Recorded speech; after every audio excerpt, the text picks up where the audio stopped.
When he opened his eyes again, Lin Che found himself standing on an endless highway that stretched out as far as the eye could see. A cold mechanical voice echoed inside his head, laying out everything clearly. Welcome to the trial of the Forsaken Highway. Memorize the trial rules. They will only be recited once, so pay close attention. Lines of golden text then materialized before Lin Che's eyes, spelling out the rules one by one. Every player spawns with an initial vehicle at the start. Vehicles cannot be looted unless you kill another player. Vehicles gain experience and level up over time and through combat. Vehicles consume energy resources, fuel, oil, battery cells. Energy supplies can be obtained by any means, yes. Stealing them is the cheapest way. Each player starts with 3 days' worth of survival rations. Supplies can be purchased from service station shops or retrieved from supply crates. And yes, you can also steal them. You will pass through strange territories along your survival journey. Write your will in advance. We'll send it back to the real world for you. Just kidding, we won't. Reach a service station within the designated time limit, or you'll receive an unexpected surprise. 6. There is no new player protection in this game. Death could find you at any moment. 7. Death within the game means permanent, real death. Lin Che was utterly stunned, yet he quickly pieced together the truth. First off, he'd transmigrated. He'd landed in this hellish world known as the Forsaken Highway. Every selected participant received a starting vehicle and a survival system. To stay alive, he had to keep driving forward non-stop, hitting each service station before the clock ran out. And that so-called surprise was almost certainly death. No time to stand around dumbfounded. Lin Che immediately checked what his newbie ride would be. One glance, and he wanted to hurl himself off the road. Vehicle, scavenger's wreck, a beat-up motorbike only 20 intact. Tags, wasteland-born forged in desert wastelands. Rust-caked, this isn't cosmetic paint, it's genuine corrosion. Stat panel, max range, 200 kilometers. Top speed, 40 kilometers per hour. Armor, none. Mounted weapons, none. Special abilities, none. This is a total ripoff. Lin Che roared, spinning to stare at the rusted heap of metal behind him. He swung a leg over the bike and glanced at the countdown timer and mini-map in the upper right of his vision. Countdown to service station arrival, 71 hours, 21 minutes, and 1 second. Distance to service station 74, 800 kilometers. Reaching the station 800 kilometers away in 3 days wouldn't be impossible, even on this broken bike. The real problem was fuel. He barely had any. The bike's maximum range was only 200 kilometers, and its tank sat at half capacity right now. He scanned the endless desert stretching in every direction. Where on earth was he supposed to find gasoline out here? He'd probably have an easier time stumbling across an atomic bomb instruction manual than a can of petrol. But fuel shortages were the least of his worries at that moment. Hey cutie, don't run away. Let me have a little fun with you, just once. I'll give you anything you want afterward, promise. The voice belonged to a woman with a sultry, mature tone. Lin Che peeked into his rearview mirror. A woman with fiery red wavy hair rode a scarlet motorcycle, her strappy tank top barely containing her exaggerated curves. Giant gold hoop earrings glinted in the sunlight. Normally, Lin Che wouldn't mind being chased by a beautiful woman. But this was no ordinary beauty. 30 minutes prior, Lin Che had run into this woman by the roadside.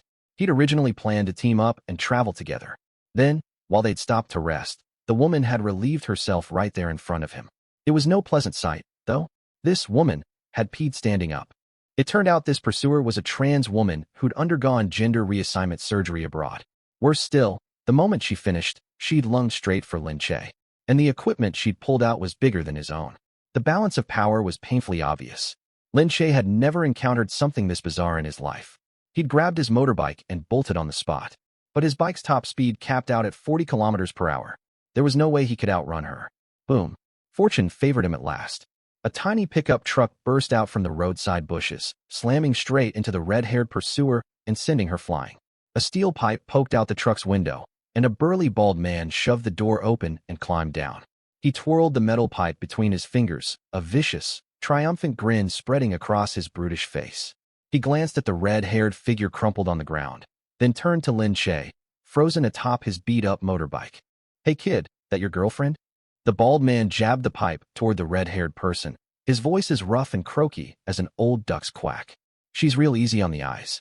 I'm in a good mood today. I'll have my fun with her right in front of you, then let you both go. Sound good?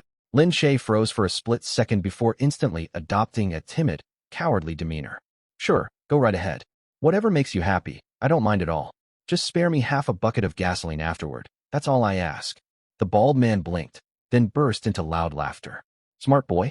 I love folks who know their place. Siphon fuel from my tank yourself. Just don't interrupt my good time. Will do, boss. Enjoy yourself. Lin Che scurried aside. The bald man let out a scoff and strode over to the red-haired figure. He planted a boot firmly on her shoulder and roughly hooked the frayed strap of her tank top with his steel pipe, yanking it open. The red-haired pursuer hadn't fully regained consciousness yet. Pale skin spilled out beneath the torn fabric of her top. The bald man's blood ran hot with lust, and he moved to rip her clothes clean off, until his eyes dropped to the unmissable abnormality below. The flush of excitement drained from his face in an instant, leaving him deathly pale. What the hell is this freak? Before the bald man could process what he'd seen, the red-haired figure's eyes flew wide open. In a lightning-fast motion, she snatched the steel pipe straight out of his grasp and swung it hard, cracking him square over the bald crown of his head. Crash! The pipe connected dead center with his skull. The bald man screamed and stumbled backward, fresh blood streaming down his cheeks. Damn you! You trans freak! You dare ambush me! The red-haired figure flipped upright in a single fluid motion, yanking her clothes closed and snarling furiously at the bald man. You ugly brute! You thought you could take advantage of me? You're asking to die. A chaotic flurry of clanging and crashing erupted between them. Crunch! The red-haired figure's head burst open like a watermelon, splattering red blood and gray brain matter all over the sand. The bald man stood gasping for breath, shaking the blood-soaked pipe in his hand. He twisted toward Lin Che, a menacing grin stretching across his face. You little punk, you set me up. I'm gonna kill you. Get on your knees right now, and I might spare your worthless life. Lin Che flipped him off, swinging a leg over his motorbike. Go to hell, you pervert who chases trans women. The bald man's grin froze solid, his eyes darkening with even more murderous rage. You refuse a kind offer and choose punishment instead? You little brat, you think I can't crush you? With that, he leaped back into his pickup truck. The engine roared as he slammed the gas pedal to the floor, steering straight for Lin Che, fully intent on running him down. Die! The truck's engine howled, and it lurched forward at full speed. But the second its tires began to spin, deafening explosion. A thunderous blast ripped through the air. The truck's front end instantly erupted into a fireball. The massive force of the detonation flipped the entire vehicle end over end twice before it crashed heavily onto the sand, thick black smoke billowing skyward. The bald man only managed half a scream before he was trapped beneath the overturned chassis. Half his body was wedged between the truck frame and the ground, blood pouring from his mouth, his hair matted with dust and motor oil. Shit, why the hell was there a bomb in this truck? There'd been no bomb. Only a small trick Lin Che had pulled moments earlier. He'd only been trapped in this hellish wasteland for a few hours, yet he'd already witnessed sexual assault and cold-blooded murder play out right before his eyes. He had no intention of waiting around to become the next victim. Anyone who posed a threat to him needed to be neutralized first. The dying bald man watched Lin Che stride toward him, silhouetted against the blazing sun. All his prior cruelty and arrogance melted away instantly. Brother, please, save me. Lin Che's gaze turned ice cold. Save him? Not a chance. If he pulled him free, the man would only turn on him again. Lin Che raised his foot to deliver the final blow, when another voice suddenly reverberated inside his head. Predator's system awakened. Detectable wreckage of another player's vehicle located. Initiate devour? A system had finally unlocked for him. Lin Che's heart surged with wild joy. Hope wasn't lost after all. Streams of system notifications flooded his mind seconds later. Mechanical Predator system activated. Sole host, Lin Che. Current vehicle, Scavenger's Wreck. Core Rule 1, Absolute Predation. The host cannot earn vehicle experience through conventional methods, monster kills, quest completions, etc. All standard experience is converted directly to coins. Looted supplies remain unaffected. Core Rule 2, Devour Evolution. Your vehicle gains predation energy by devouring vehicles belonging to players you defeat or kill. Once energy hits 100, your vehicle can evolve. Core Rule 3, Module Theft. Every successful devour grants a random stolen module from the consumed vehicle blueprints, raw materials, or pre-assembled parts. The Predator system? No, this was a vehicle devour system. But that meant he could never level up by hunting monsters. His only path to survival was hunting other players. It wasn't a useless ability by any stretch. If anything, it was insanely overpowered. But there was one massive problem. To devour other players' vehicles, he needed a ride powerful enough to take them down first. How was a beat-up tiny motorbike supposed to defeat anyone else? This system made it clear he had to become a hunter, preying on every other player he crossed paths with. He'd already grasped the brutal truth of the Forsaken Highway. This world ran entirely by the law of the jungle. Yet Lin Che had always been an exemplary student back in his old life. He'd never hurt another person, not even racked up many kills in MOBA games like Summoner's Rift. Ding. Detectable wreckage of another player's vehicle located. Initiate Devour? The system's prompt pulled Lin Che back to the present moment. Initiate Devour? He glanced at the wrecked pickup truck beside him. His perfect meal was sitting right there. Confirm Devour. Lin Che spoke without the slightest hesitation. He knew devouring the bald man's truck would leave the man stranded in the middle of the empty desert, essentially sentencing him to death. But Lin Che felt zero guilt over it. The bald man stared in shock as he heard Lin Che's command. Devour? Devour what exactly? Had this kid turned out to be some kind of man-eating monster? Before he could make sense of it, streaks of dark red data streams poured out of his wrecked pickup the second Lin Che confirmed the order, surging straight into Lin Che's rusted motorbike. The bald man's truck rapidly decomposed and dissolved, leaving nothing but a crumpled pile of scrap metal within seconds. Meanwhile, every trace of rust flaked off Lin Che's motorbike. It gleamed brand new, and its frame bulked up by a full size. Devour successful. Predation energy gained, 15 points. Current energy, 15/100. Congratulations, host. First Devour completed. 1 module theft chance awarded. Module theft lottery pool generated. Extracting random modules from target vehicle modified muscle truck inventory. Lin Che held his breath in anticipation. A pleasant surprise awaited him. This was his shot. Whether he escaped his current fuel crisis or even survived this highway of despair entirely, rested on this single draw. His eyes locked onto the glowing virtual theft button floating in his vision. Lin Che didn't hesitate for a heartbeat. Theft. A loud hum echoed in his ears. A virtual roulette wheel spun rapidly across his field of vision, split into more than a dozen segments, each marked with tiny icons representing different vehicle modules. Most icons glowed plain white, signifying common-grade parts, while several were dull gray, broken, worthless scrap. Busted welding ram white. Worn racing seat white. Leaky auxiliary fuel tank gray. Low-quality loudspeaker white. All garbage broken spare parts stripped from the bald man's modified truck. Drawing any of them would be completely useless. Lin Che's heart hammered against his ribs. Then, amid all the dull white and gray icons, a faint, striking flash of icy blue stood out vividly. The roulette's pointer whirled faster and faster, slowing gradually as it swept past one white and gray segment after another. Skip that one, skip that one, skip. Lin Che chanted silently in his head. He watched the pointer glide just past the blue segment, and his heart sank into his stomach. But right as it was about to settle on a segment marked refurbished tires white, an invisible force nudged the pointer gently. It dragged to an almost complete stop, trembling, before landing dead center on the blue tile. Ding. Theft successful. Congratulations, host. Rare module acquired. Mini storage space blue tier. Module, mini storage space. Tier, blue rare. Effect. Grants your vehicle a standalone 1 cubic meter storage compartment, controlled via mental thought. Fully insulated to separate internal and external environments. Note. All items held within the original stolen storage will transfer automatically upon installation. A sharp spark of excitement lit up Lin Che's eyes. This was a treasure. His motorbike had zero cargo capacity before. This solved all his transport problems. Install module. Lin Che issued the command without pause. A beam of cool blue light shot from his palm, merging into the bike's dashboard and etching a glowing blue cube symbol onto its surface.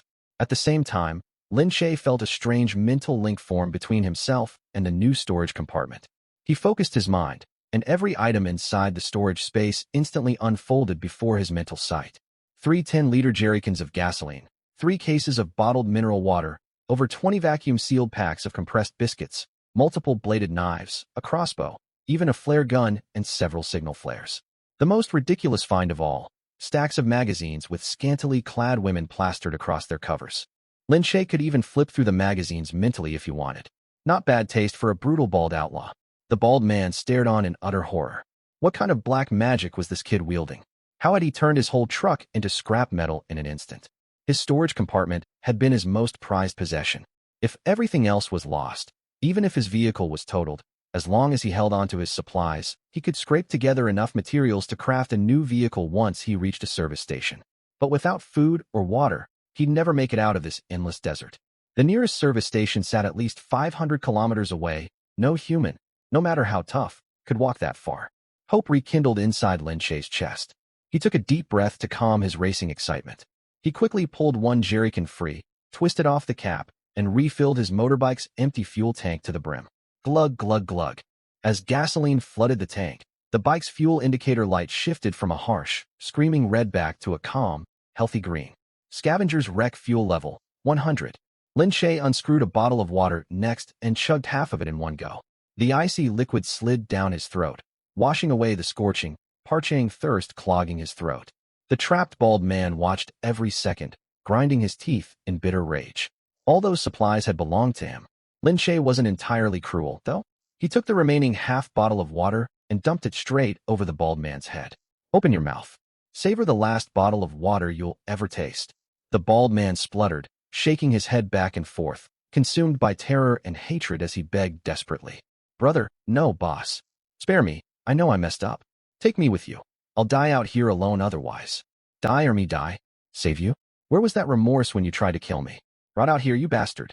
Lin Che turned away, swung onto his motorbike, and twisted the throttle. The engine let loose a deep, powerful growl. Panic overwhelmed the bald man. He practically screamed through tears. Boss. Dad. Grandpa. I beg you, save me, please, Dad. Get lost. I'd never claim a worthless wretch like you as kin. Lin Che gunned the engine, and the bike kicked up a cloud of sand that choked the bald man's nose and mouth. He stared after the departing bike with eyes full of hopeless despair as Lin Che sped off into the distance. Lin Che's gaze burned sharp and determined as he rode across the endless sandy highway. He'd survived. Not only had he escaped death, he now held ample supplies and a powerful hidden trump card. Next stop, full speed ahead. Lin Che's goals were crystal clear. Reach the first service station within 70 hours, learn all the hidden rules of this twisted world, and find a way to evolve his vehicle as quickly as possible. Even if his motorbike couldn't truly be called a combat vehicle just yet. Vroom. Roughly 2 hours later, Lin Che's brows suddenly knitted tight. An unnatural column of thick black smoke billowed straight into the sky on the distant horizon. It wasn't the smoke of an exploding vehicle. It looked far more like cooking chimney smoke. He eased off the throttle, approaching cautiously. While his supplies were now abundant, his combat power remained pitifully weak. One wrong move, and he'd end up as someone else's emergency rations. Soon enough, a bizarre custom vehicle drifted into his line of sight. Lin Che raised a pair of binoculars to examine it, a tiny stretched low-speed electric quadricycle, colloquially known as an old man's joy. A small trailer hitched behind it, its body spray painted with a silly cartoon chef's hat logo. A metal chimney jutted from the roof, belching plumes of thick smoke nonstop. It looked exactly like a mobile food truck. Surrounding the truck, several sandworms the size of small dogs circled a young girl, who brandished a frying pan, fighting for her life. Help! Somebody help me. A young female chef with a chopped chili fish head food cart. They oddly suited one another. Yet the whole scene clashed horribly with this wasteland world blanketed in endless yellow sand. On this survival highway where danger lurked around every corner, every player desperately welded armor and ramming spikes onto their vehicles to stay alive. Driving a flashy mobile food cart around was practically equivalent to carving the words, "Come eat me," across your forehead. The girl in a white shirt, pink apron, and high ponytail looked utterly incapable of fighting back. Only 5 or 6 mutant sandworms, each no bigger than a puppy, surrounded her. These monsters resembled maggots blown up to monstrous sizes, constantly spewing revolting white slime. They didn't hit hard, but they were absolutely disgusting. Minding other people's business gets you killed fast. Lin Che had originally planned to twist the throttle and ride straight past this area. He had zero desire to play hero, but his gaze lingered on the strange low-speed electric food cart for 2 more seconds. Supplies, food. Helping others doesn't sound all that bad, I guess. Lin Che glanced at the sandworms, nothing more than low-tier monsters. Roar! A deep, ferocious engine howl instantly shattered the desert's silence. His motorbike shot forward like an arrow, kicking up a storm of sand as it hurtled toward the besieged girl. The girl was already on the verge of breaking down. She'd only stopped to cook a meal, never expecting these repulsive creatures to burrow out of the barren sand. The frying pan in her grip was dented all over. Every blow against the worm's carapaces produced dull thuds, failing to land a fatal wound. Girls were naturally afraid of bugs. Terrified out of her wits, it never crossed her mind to grab 2 kitchen cleavers from her cart, weapons that could easily dispose of the swarm. Where a blurry black figure swooped down out of nowhere. Lin Che steered his motorbike into a sharp leap, the front wheel slamming dead center onto the back of a sandworm that had jumped into the air. Squelch! The sound of splitting carapace echoed as the puppy-sized worm burst open. Lin Che planted one foot on the sand for balance, and with a thought, drew a long blade from the mini storage space he'd looted earlier.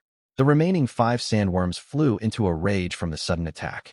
Abandoning Fong Jing, they wriggled their plump bodies and lunged straight for Lin Che. Suicide.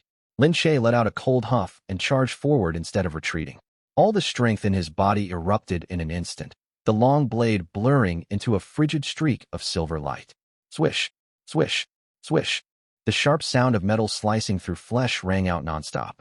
The carapaces of these low-level monsters might as well have been paper against his heavy cleaver. He cut them down as easily as chopping vegetables. In less than 10 seconds, all 5 worms lay decapitated, green bodily fluid and white slime splattered everywhere across the sand. Lin Che shook the worm gunk off his blade and turned around. He spotted the girl huddled beside her food cart's tires, eyes squeezed shut and trembling violently. She looked a total mess. Her white apron was coated in sand, and globs of the worm's disgusting white slime splattered her shoulders and collarbones, sliding slowly down her fair skin. Lin Che stepped forward, tapped the crumpled frying pan with the toe of his boot, then patted her shoulder. It's over. Stop screaming, they're all dead. At his cool, detached voice, the girl cautiously cracked one eye open. The ground was littered with gruesome worm corpses. Standing amid the carnage was a tall, handsome young man with messy short hair. The afternoon sunlight gilded his side profile.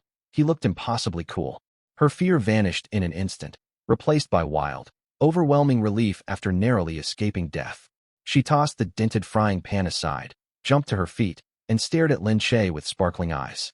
Wow, thank you so much for saving me. You were amazing back there. My name's Fong Jing. It's such a pleasure to meet you. Lin Che's mouth twitched as he stared at the naive girl whose mood flipped faster than turning a page. Was she really this airhead? His gaze stayed icy cold. You're celebrating too soon. Fong Jing's heart dropped. Her bright smile froze on her face, draining of color in a split second. She knew exactly how brutal the rules of this highway were. Though scatterbrained, she wasn't stupid. Murder for supplies was commonplace here. Lin Che hadn't hesitated to slaughter the worms. Could it be he'd saved her just to rob her?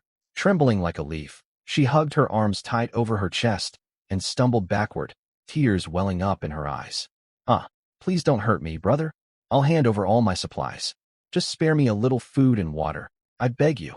Watching her utterly terrified state, Lin Che rolled his eyes. What a coward. I think you're celebrating too soon. There's a tiny baby sandworm crawling up your leg. Fong Jing froze, following his line of sight to stare down at her calf. A palm-sized juvenile sandworm had somehow crept onto her skin without her noticing. Though small, its rows of wriggling mouthparts were already burrowing toward the inside of her pant leg. A shrill scream split the air. All rational thought fled Fong Jing's mind. She launched herself forward as if coiled on a spring, clinging to Lin Che's body like a koala bear. Lin Che was completely unprepared. A sweet floral scent washed over him, and the soft, bouncy curves of her chest slammed straight into his face. He could barely breathe. MMPH, let go. Lin Che's face turned bright red, flailing his hands as he nearly suffocated against her. He reached down, pinched the baby worm, and ripped it off her leg.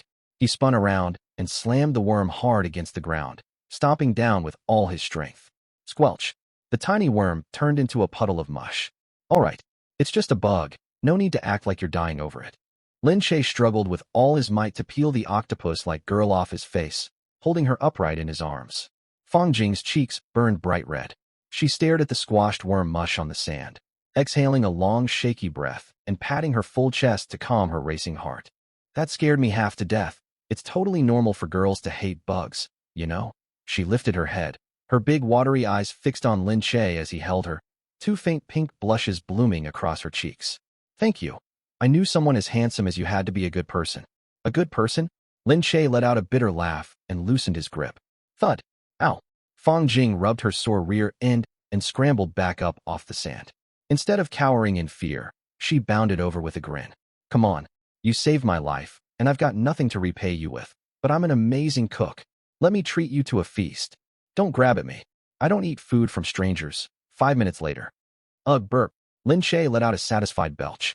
Tomato fried rice, deep fried meatballs, braised pork ribs. He never imagined this girl's tiny cart could whip up such delicious dishes. A full stainless steel kitchen setup sat inside. Stove, cutting board, range hood, everything. Even a small single-door mini fridge hummed away in the corner, powered by electricity. What stunned him most, the second he swallowed the first bite of food, a warm surge spread from his stomach to every inch of his body.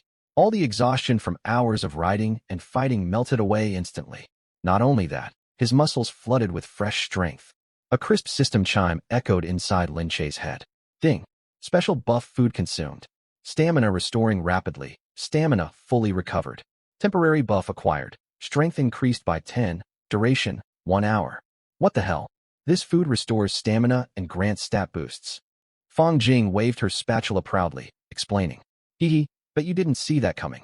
It's my starting innate talent, miraculous cooking. Any ingredients I prepare have a chance to turn into food that gives special buffs. I ate a bowl of noodles once, and I ran faster than a rabbit. Lin Che gasped in shock. A support talent capable of granting stat boosts to other players. On this deadly highway, where everyone fought tooth and nail with vehicles and melee weapons, a mobile healer who could dish out powerful permanent buffs was priceless.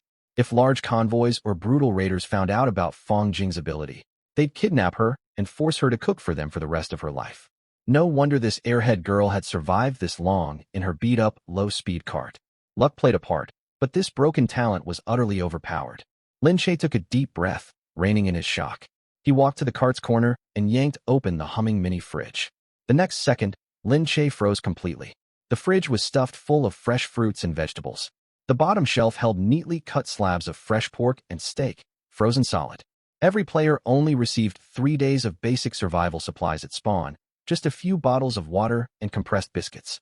Even after robbing the bald man, that was all Lin Che had gotten. Yet this helpless young girl somehow had fresh meat and vegetables in abundance. Lin Che turned to face her, his gaze sharp and intense. Tell me the truth, you can't even beat sandworms. How did you get all this fresh produce?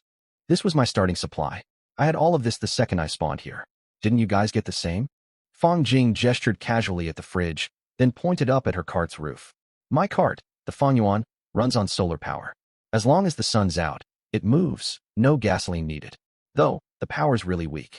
If it rains or clouds roll in, I might only move a few kilometers in half a day. Lin Che stared at the fridge overflowing with food, then at her fully equipped food cart. He thought back to his rusted motorbike, its fenders nearly falling off entirely. They were both players, yet the gap between their starting gear was absurd. Why her? Just because she had an impressive figure? Lin Che groaned inwardly in helpless envy. But he quickly calmed down.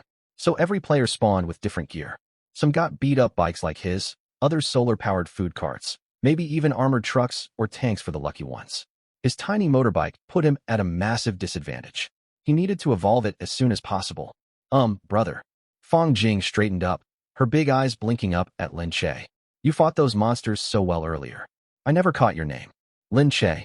Brother Lin Che. Fong Jing latched onto the affectionate title instantly, twisting the hem of her apron nervously. I'm just a cook with zero combat ability on this highway.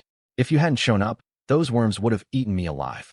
My starting supplies are plenty, but they'll run out eventually. My cart's slow, and it has almost no defense. Cut to the point. Lin Che grew impatient, and Fong Jing blurted out her request immediately. Brother Lin Che, can I team up with you? I'll be super obedient. I'll cook all your meals. Fong Jing wasn't foolish. Without a strong protector on this highway, monsters were the least of her worries. Roving bandits with ill intentions would subject her to a fate far worse than death. Lin Che, though cold and quiet, had moved with clean, decisive strikes when saving her, and his eyes held no malice. Plus, he was incredibly handsome. He was definitely a trustworthy teammate to stick with. Lin Che sank into brief thought. Bringing dead weight along in this survival game was suicide. But Fong Jing was no ordinary burden. She was a mobile healing fountain, a chef capable of crafting top-tier stat buffs. In this world starved for fuel and food, a steady source of logistics support multiplied one's survival chances tenfold.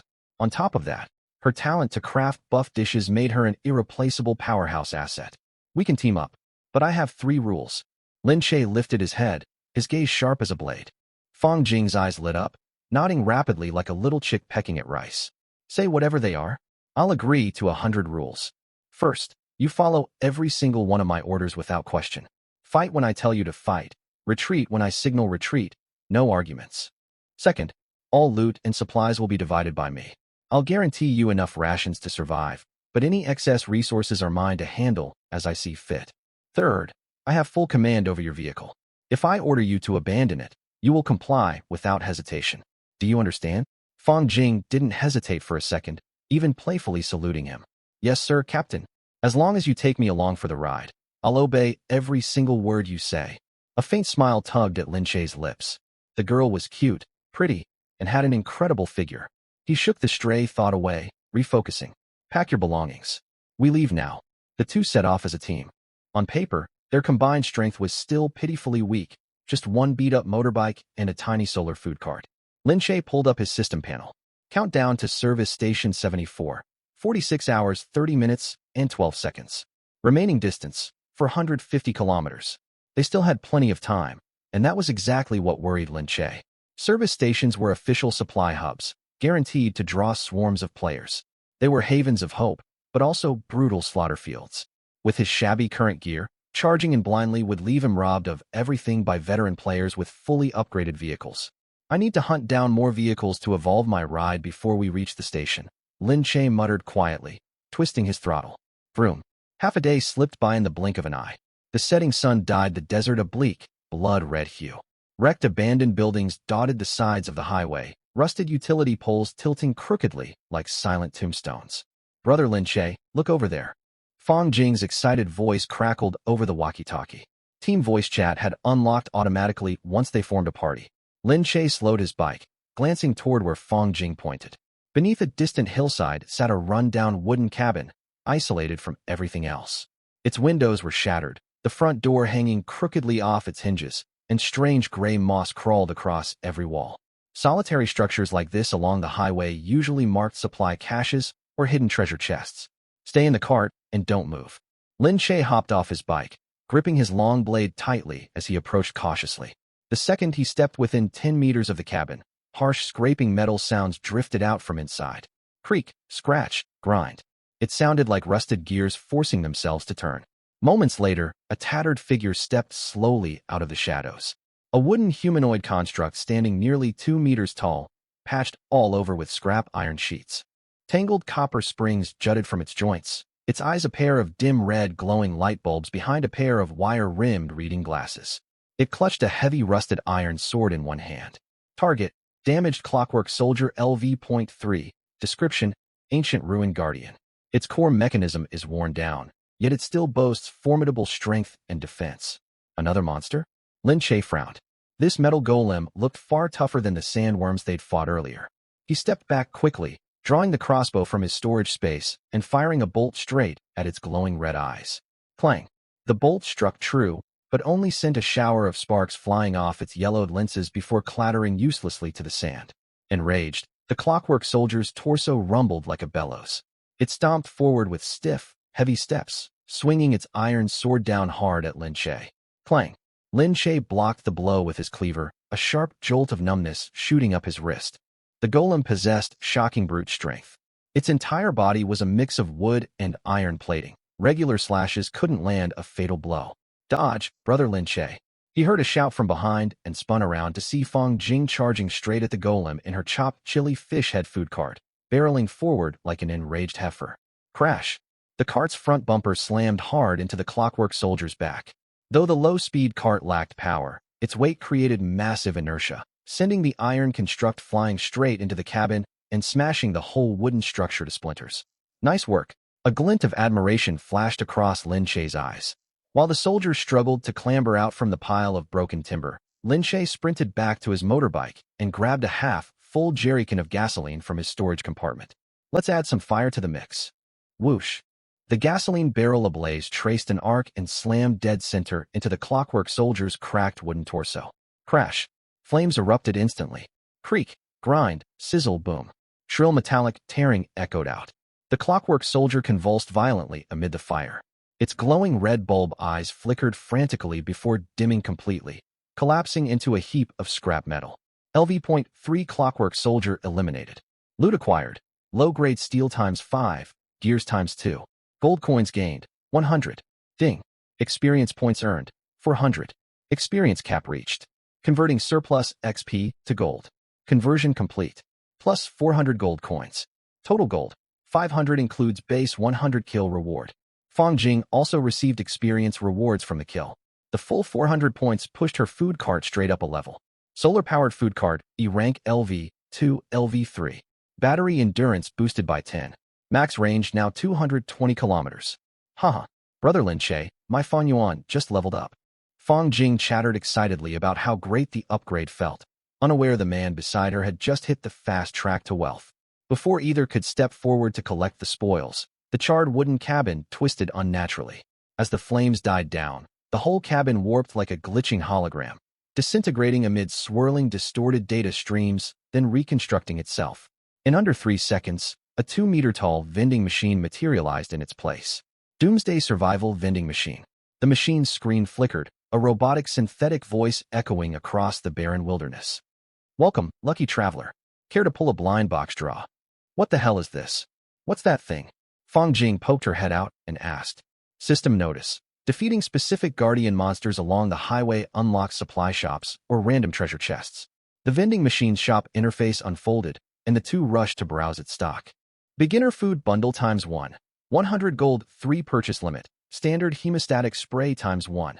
50 gold. Low-grade vehicle repair kit times 1.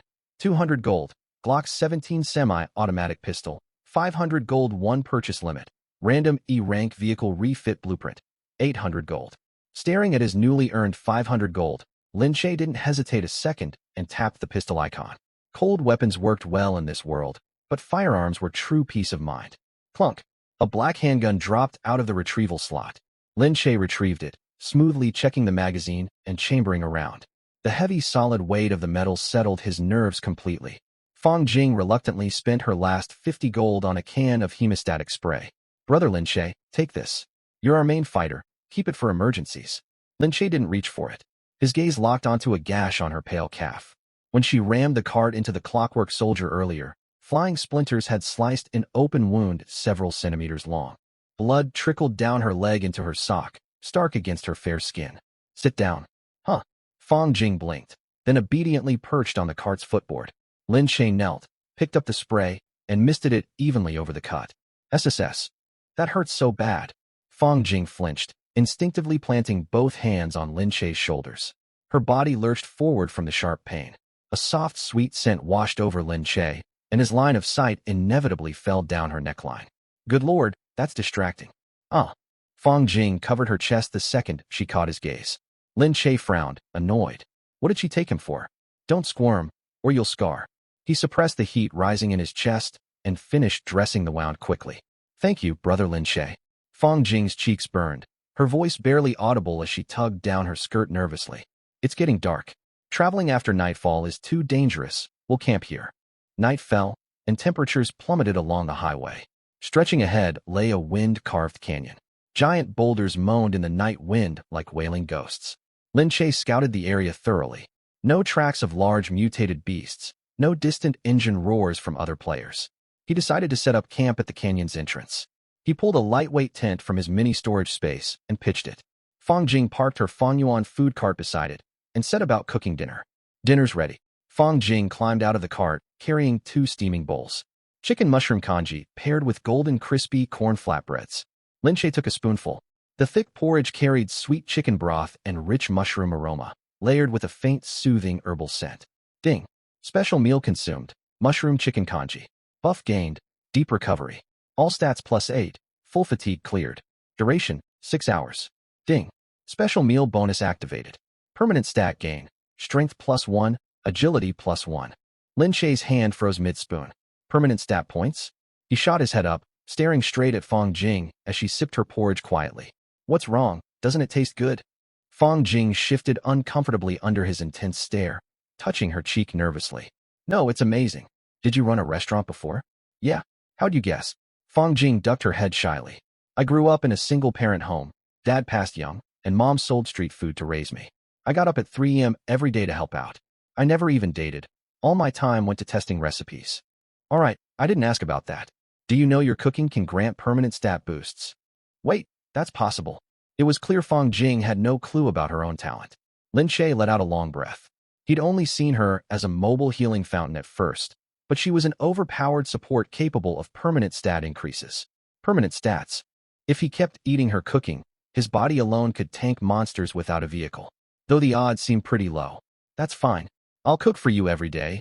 We'll stack tons of permanent stats eventually. Her words sounded almost like a confession, and her face flushed bright red. Lin Shay paid no mind, too busy reviewing his character sheet. Lin Shay, human, strength, 7 constitution, 6 agility, 6 spirit, 7. These numbers match the average human baseline. Regular people topped out at 10 in any single stat. But Lin Shay knew this wasn't humanity's true upper limit in this world. Others must have ways to earn permanent stat gains, possibly far more powerful ones. That made Fang Jing far more valuable than she seemed. 2 a.m. Sand and wind lashed against the tent canvas, beating a steady patter. Lin Shay lay in his sleeping bag, Glock clutched in one hand, eyes half-lidded. Thanks to Fang Jing's meal buff, his fatigue was gone, and he maintained sharp vigilance, even resting. Zip! A faint creak sounded from the tent zipper. A figure slipped inside, cold night air trailing behind them. Who's there? Lin Shay rolled over instantly, pressing the pistol's barrel straight to the intruder's forehead. Eep! It's just me. Dim moonlight fell over Fang Jing. Her long hair spilled loose, wrapped only in a thin blanket, face pale with a mix of fright and embarrassment. What are you doing? Lin Shay lowered the gun with a frown, his heartbeat quickening unbidden. The wind's so loud outside. Fang Jing bit her lip, shuffling deeper into the tent looking miserable. And all the monster noises. I'm scared alone in the cart. Brother Lin Shay, can I sleep in here with you? Lin Shay froze, too stunned to reply before she'd already laid down beside him. The tent barely had any room. With Fang Jing curled up next to him, their bodies pressed flush together. Her soft figure was faintly visible beneath the thin blanket, warm breath fanning against Lin Shay's neck. When Lin Shay stayed silent, Fang Jing mumbled red-faced, "Don't try anything weird, okay? I'm not ready yet." Lin Shay looked down at the soft girl pressed against him and didn't hold back, wrapping an arm gently around her slender waist and pulling her closer. "That's not a promise. You wandered in here on your own, after all. You're a bully." Fang Jing buried her burning face in his chest, yet made no move to push him away. Lin Shay had no intention of crossing lines, though. This was only his first day trapped on this deadly survival highway, his mind swirling with countless threats and plans. Sleep. Oh, okay. Wake up, wake up. Dawn broke, and Fang Jing stirred first. Her heart had raced all night. She'd barely slept a wink. She wondered how Lin Shay could rest soundly with a pretty girl curled up against him. Lin Shay opened his eyes, his left shoulder throbbing numb. Fang Jing had tossed and turned wildly in her sleep, clinging to him like an octopus, her head heavy on his shoulder all night. Now she sat facing him, eyes shy and soft. "Lin Shay, you really didn't try anything? I thought you'd take advantage of a defenseless girl like me." Lin Shay rubbed his aching shoulder. "Disappointed? Want me to make up for it now?" "And no, that's all right. Up we go? Pack our things to leave. Next time pick the other shoulder as your pillow. I'm practically crippled over here." Fang Jing's heart fluttered wildly at the thought of sleeping tucked against him again. She stared at Lin Shay's handsome sunlit face, then leaned forward quickly and pressed a light kiss to his cheek while he tidied his clothes. She darted out of the tent like a startled rabbit. "You passed the test. I'll go make breakfast." She vanished before he could react. Lin Shay stood frozen, brushing the warm, lingering spot on his cheek, then muttered quietly to himself. Old folks were right. Guys really need to protect themselves when out alone. They ate a quick breakfast. No permanent stat boosts this time. Only a temporary buff sharpening eyesight and hearing by 30. The rocky canyon ahead would make perfect use of the bonus. Wow, it's breathtaking. Fang Jing gasped, staring up at the sheer knife-cut rock walls towering on both sides. Sunlight barely filtered through the cliffs. The road was carpeted with jagged broken stone, and tiny insect chirps rustled from the rubble lining the path. The road ahead grew darker. Fang Jing gripped her walkie-talkie tight in the rocking food cart, voice trembling. "Brother Lin Shay, do we really have to go through here? This place feels eerie, it scares me. We don't have time to detour. Going around adds at least 200 kilometers. We can't waste fuel or hours we don't have. The alternate route might lead to even deadlier hazards, too. Stay close behind me." Lin Shay twisted the throttle. His scavenger bike rumbled low and rolled slowly into the canyon. The wind died down inside the gorge, only the crunch of tires over broken stone echoing. Fong Jing huddled in her cart, white-knuckling a frying pan, eyes glued to the dark outside. Brother Lin Che, I've got a bad feeling. Something's moving out there. I hear it too. Keep quiet. Don't draw their attention. Lin Che lowered his voice. His boosted senses had already picked up dozens of seemingly ordinary rocks stirring all around them. Crunch. Just as he feared, the food cart rolled over one stone, which burst open, oozing red fluid. It hadn't been rock at all, but a beetle. That wasn't the worst of it. The noise jolted a millstone-sized boulder beside the road. A crack split its surface, revealing two massive, glowing red eyes. Lin Che, that rock has eyes. Fong Jing shouted without thinking. Lin Che cursed under his breath and barked. Shut up and floor it. It was already too late. They'd kicked a hornet's nest. Countless rocks lining the canyon split open, sprouting 6 thick, muscular limbs. Each monster snapped its jaws, scraping them together in shrill, grinding screeches. Target identified.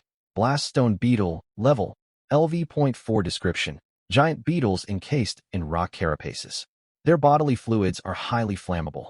Hordes of stone beetles stirred from the cliffs and rubble, a gray tidal wave closing in to surround them.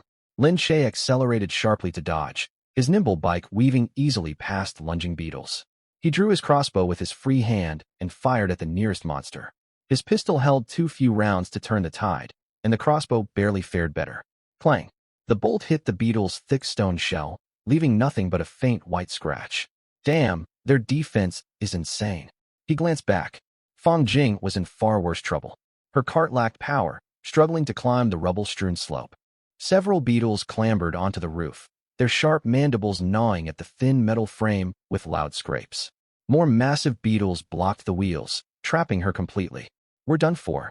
We're doomed. Fong Jing yelled, brandishing her frying pan in one hand and a kitchen knife in the other, hacking and smashing wildly at the charging beetles. Stupid bugs. Stop chewing my cart. Leave me alone. Her wild, uncoordinated swings crushed several smaller beetles flat. Lin Che stared in shock. Had she lost her mind? She'd screamed and panicked over tiny sandworms yesterday, yet fought fearlessly now. He didn't know she only feared slimy, mucus-dripping bugs. These stone-shelled beetles didn't disgust her half as much. There was no time to wonder over her change in demeanor. Lin Che pulled a cooked chicken leg from his storage and wolfed it down in 3 bites. He wasn't preparing to die here. This was Fong Jing's special meal, Rage Drumstick. Ding. Special meal consumed. Rage Drumstick. Temporary buff activated. Strength +3, Constitution +2. Duration, 15 minutes. Lin Che's blood roared through his veins, muscles coiling tight. Stacked with the agility boost from the mushroom soup earlier, his combat power spiked drastically. Get out of my way. Lin Che spun his bike around, swapping his crossbow for the machete. Steering one-handed, he swept the blade wide. A flash of cold steel sliced the heads clean off 2 lunging beetles in one swing. Strike after strike, he cut down the monsters left and right. But as he killed his 5th beetle, a sharp warning pricked the corner of his eye. The decapitated insect didn't collapse. Bright red light seeped through its cracked shell, a faint sizzle like a lit fuse hissing from within. Boom. A deafening blast sent rock fragments flying everywhere in a brutal shockwave. Lin Che's bike wobbled violently from the blast force, and he realized the horrific truth. These damn things self-destruct when they die. Fong Jing, stop fighting. Run. They blow up after death. Fong Jing was caught up in the adrenaline rush, clanging her pan against beetles nonstop. She didn't notice the glowing red shells of the insects behind her. The silly girl thought her makeshift weapons made her unstoppable. Look, Brother Lin Che. I smashed 3 of them. Idiot. Those glows mean they're about to detonate. Lin Che launched himself off the bike like an arrow, tackling Fong Jing hard to the ground. His broad frame shielded her entirely. He snatched her heavy steel frying pan in one quick motion and held it over both their heads as a makeshift blast shield. Boom, boom, boom. Chain explosions ripped through the canyon. Scorching fire washed over the surrounding meters. Beetle shrapnel pelted the pan and food cart like hailstones, ringing out nonstop. Clang, clang, clang. A heavy blast force slammed into Lin Che's back. He let out a muffled groan, metallic tang rising in his throat. After a long moment, the explosions died down. The surviving beetles fled, terrified by the devastating blasts. Huff, huff. Lin Che gasped for air, sweat dripping from his forehead onto Fong Jing's face beneath him. Fong Jing opened her eyes, staring up at Lin Che inches away, noticing his singed jacket sleeves from shielding her. Lin Che, are you hurt? Lin Che tossed aside the dented frying pan. Thankfully, diving flat had softened most of the explosion's impact. I'm fine. Just my rear end's a little toasty. Let me check. Oh, thank God, it didn't catch fire. Safe after narrowly escaping disaster, both of them let out a long breath. It was only then that Fang Jing noticed Lin Che's hand was still pressed firmly against her chest. The warmth seeping through his palm burned her cheeks crimson all the way to her earlobes. Brother Lin Che, could you wait till we're inside the tent tonight? It's broad daylight. This is so embarrassing. Lin Che glanced down at his hand, then at her flustered expression. He reluctantly pulled his hand away. Quit overthinking it. I just saved your neck. I'm an upright man. Would I take advantage of you? All right. Now that you've saved me, how did it feel? Fang Jing blinked her big round eyes, her tone laced with mischief. Lin Che's mouth twitched. This girl really had no filter. I was too focused on the danger to feel much of anything. Want to find out properly tonight then? Fang Jing kept teasing him. Lin Che flicked her lightly on the forehead. Cut the chatter and get up. They scrambled to their feet. Fang Jing smoothed down her skirt and shot him a playful eye roll. Go easy next time. You nearly squished me flat. My bad. I've never felt anything like this before. By the way, is this all natural or some synthetic tech modification? Boom. She slammed her fist straight into his stomach. The girl looked delicate, yet she packed quite a punch. Fang Jing narrowed her brows, hands planted firmly on her hips. Lin Che, you can flirt with me all you want, but don't you dare insult my figure. This is 100% natural, no alterations at all. Besides, if you're that curious, you can inspect it yourself inside the tent tonight to confirm. Lin Che clutched his sore stomach and flicked her forehead again. Stop being suggestive. We're out in the middle of nowhere. Have some decency. Come here, let's see what loot those beetles dropped. Obtained X10 stone beetle carapaces, extremely tough and wear-resistant. Usable to reinforce vehicle armor. Obtained X10 explosive beetle eggs, highly unstable, filled with potent biochemical energy. They may hatch at any moment or detonate from vibration. Low temperatures suppress both hatching and explosions. Explode. Lin Che's eyes lit up. If used right, these were perfect natural biological grenades. He reached out to pick one up for a closer look when the largest egg suddenly shook violently. Crimson cracks spiderwebbed across its shell, a tiny stone beetle about to break free. Shit! Lin Che reacted instantly, hurling the volatile egg hard at a massive boulder by the roadside. Boom! A deafening blast split the air. The millstone-sized rock shattered into countless flying shards. Lin Che felt a mix of excitement and worry. He was thrilled by the grenade's devastating power, yet alarmed by how unstable they were. If one hatched or blew up inside his storage space, he'd be reduced to ashes. Brother Lin Che, I've got an idea. Fang Jing hurried over and pointed smartly at her food truck. Cold temperatures stop the eggs from hatching or exploding, right? I've got a fridge in my truck. We can freeze them solid. They sprung into action, carefully placing the remaining eggs into the truck's freezer compartment. Now they finally had a viable source of firepower. But as Lin Che stared at his Fangyuan food truck, pockmarked and dented from the blast, his mood soured again. Fang Jing's vehicle already had pitifully weak defense. The earlier detonation had split the metal plating along its side. His motorcycle was little more than thin metal wrapped around a frame, offering zero protection. This setup would hold up against minor mobs, but they'd stand no chance against powerful beasts or other hostile players. They needed to upgrade the truck with heavy armor as soon as possible. All right, let's upgrade your truck first. These carapaces will work perfectly for the job. Lin Che pulled out the 10 beetle carapaces he'd collected, alongside scrap steel stripped from the bald man's vehicle earlier, and walked over to the food truck. Fang Jing, initiate armor upgrades for your vehicle. Fang Jing was stunned by his generosity, but quickly complied.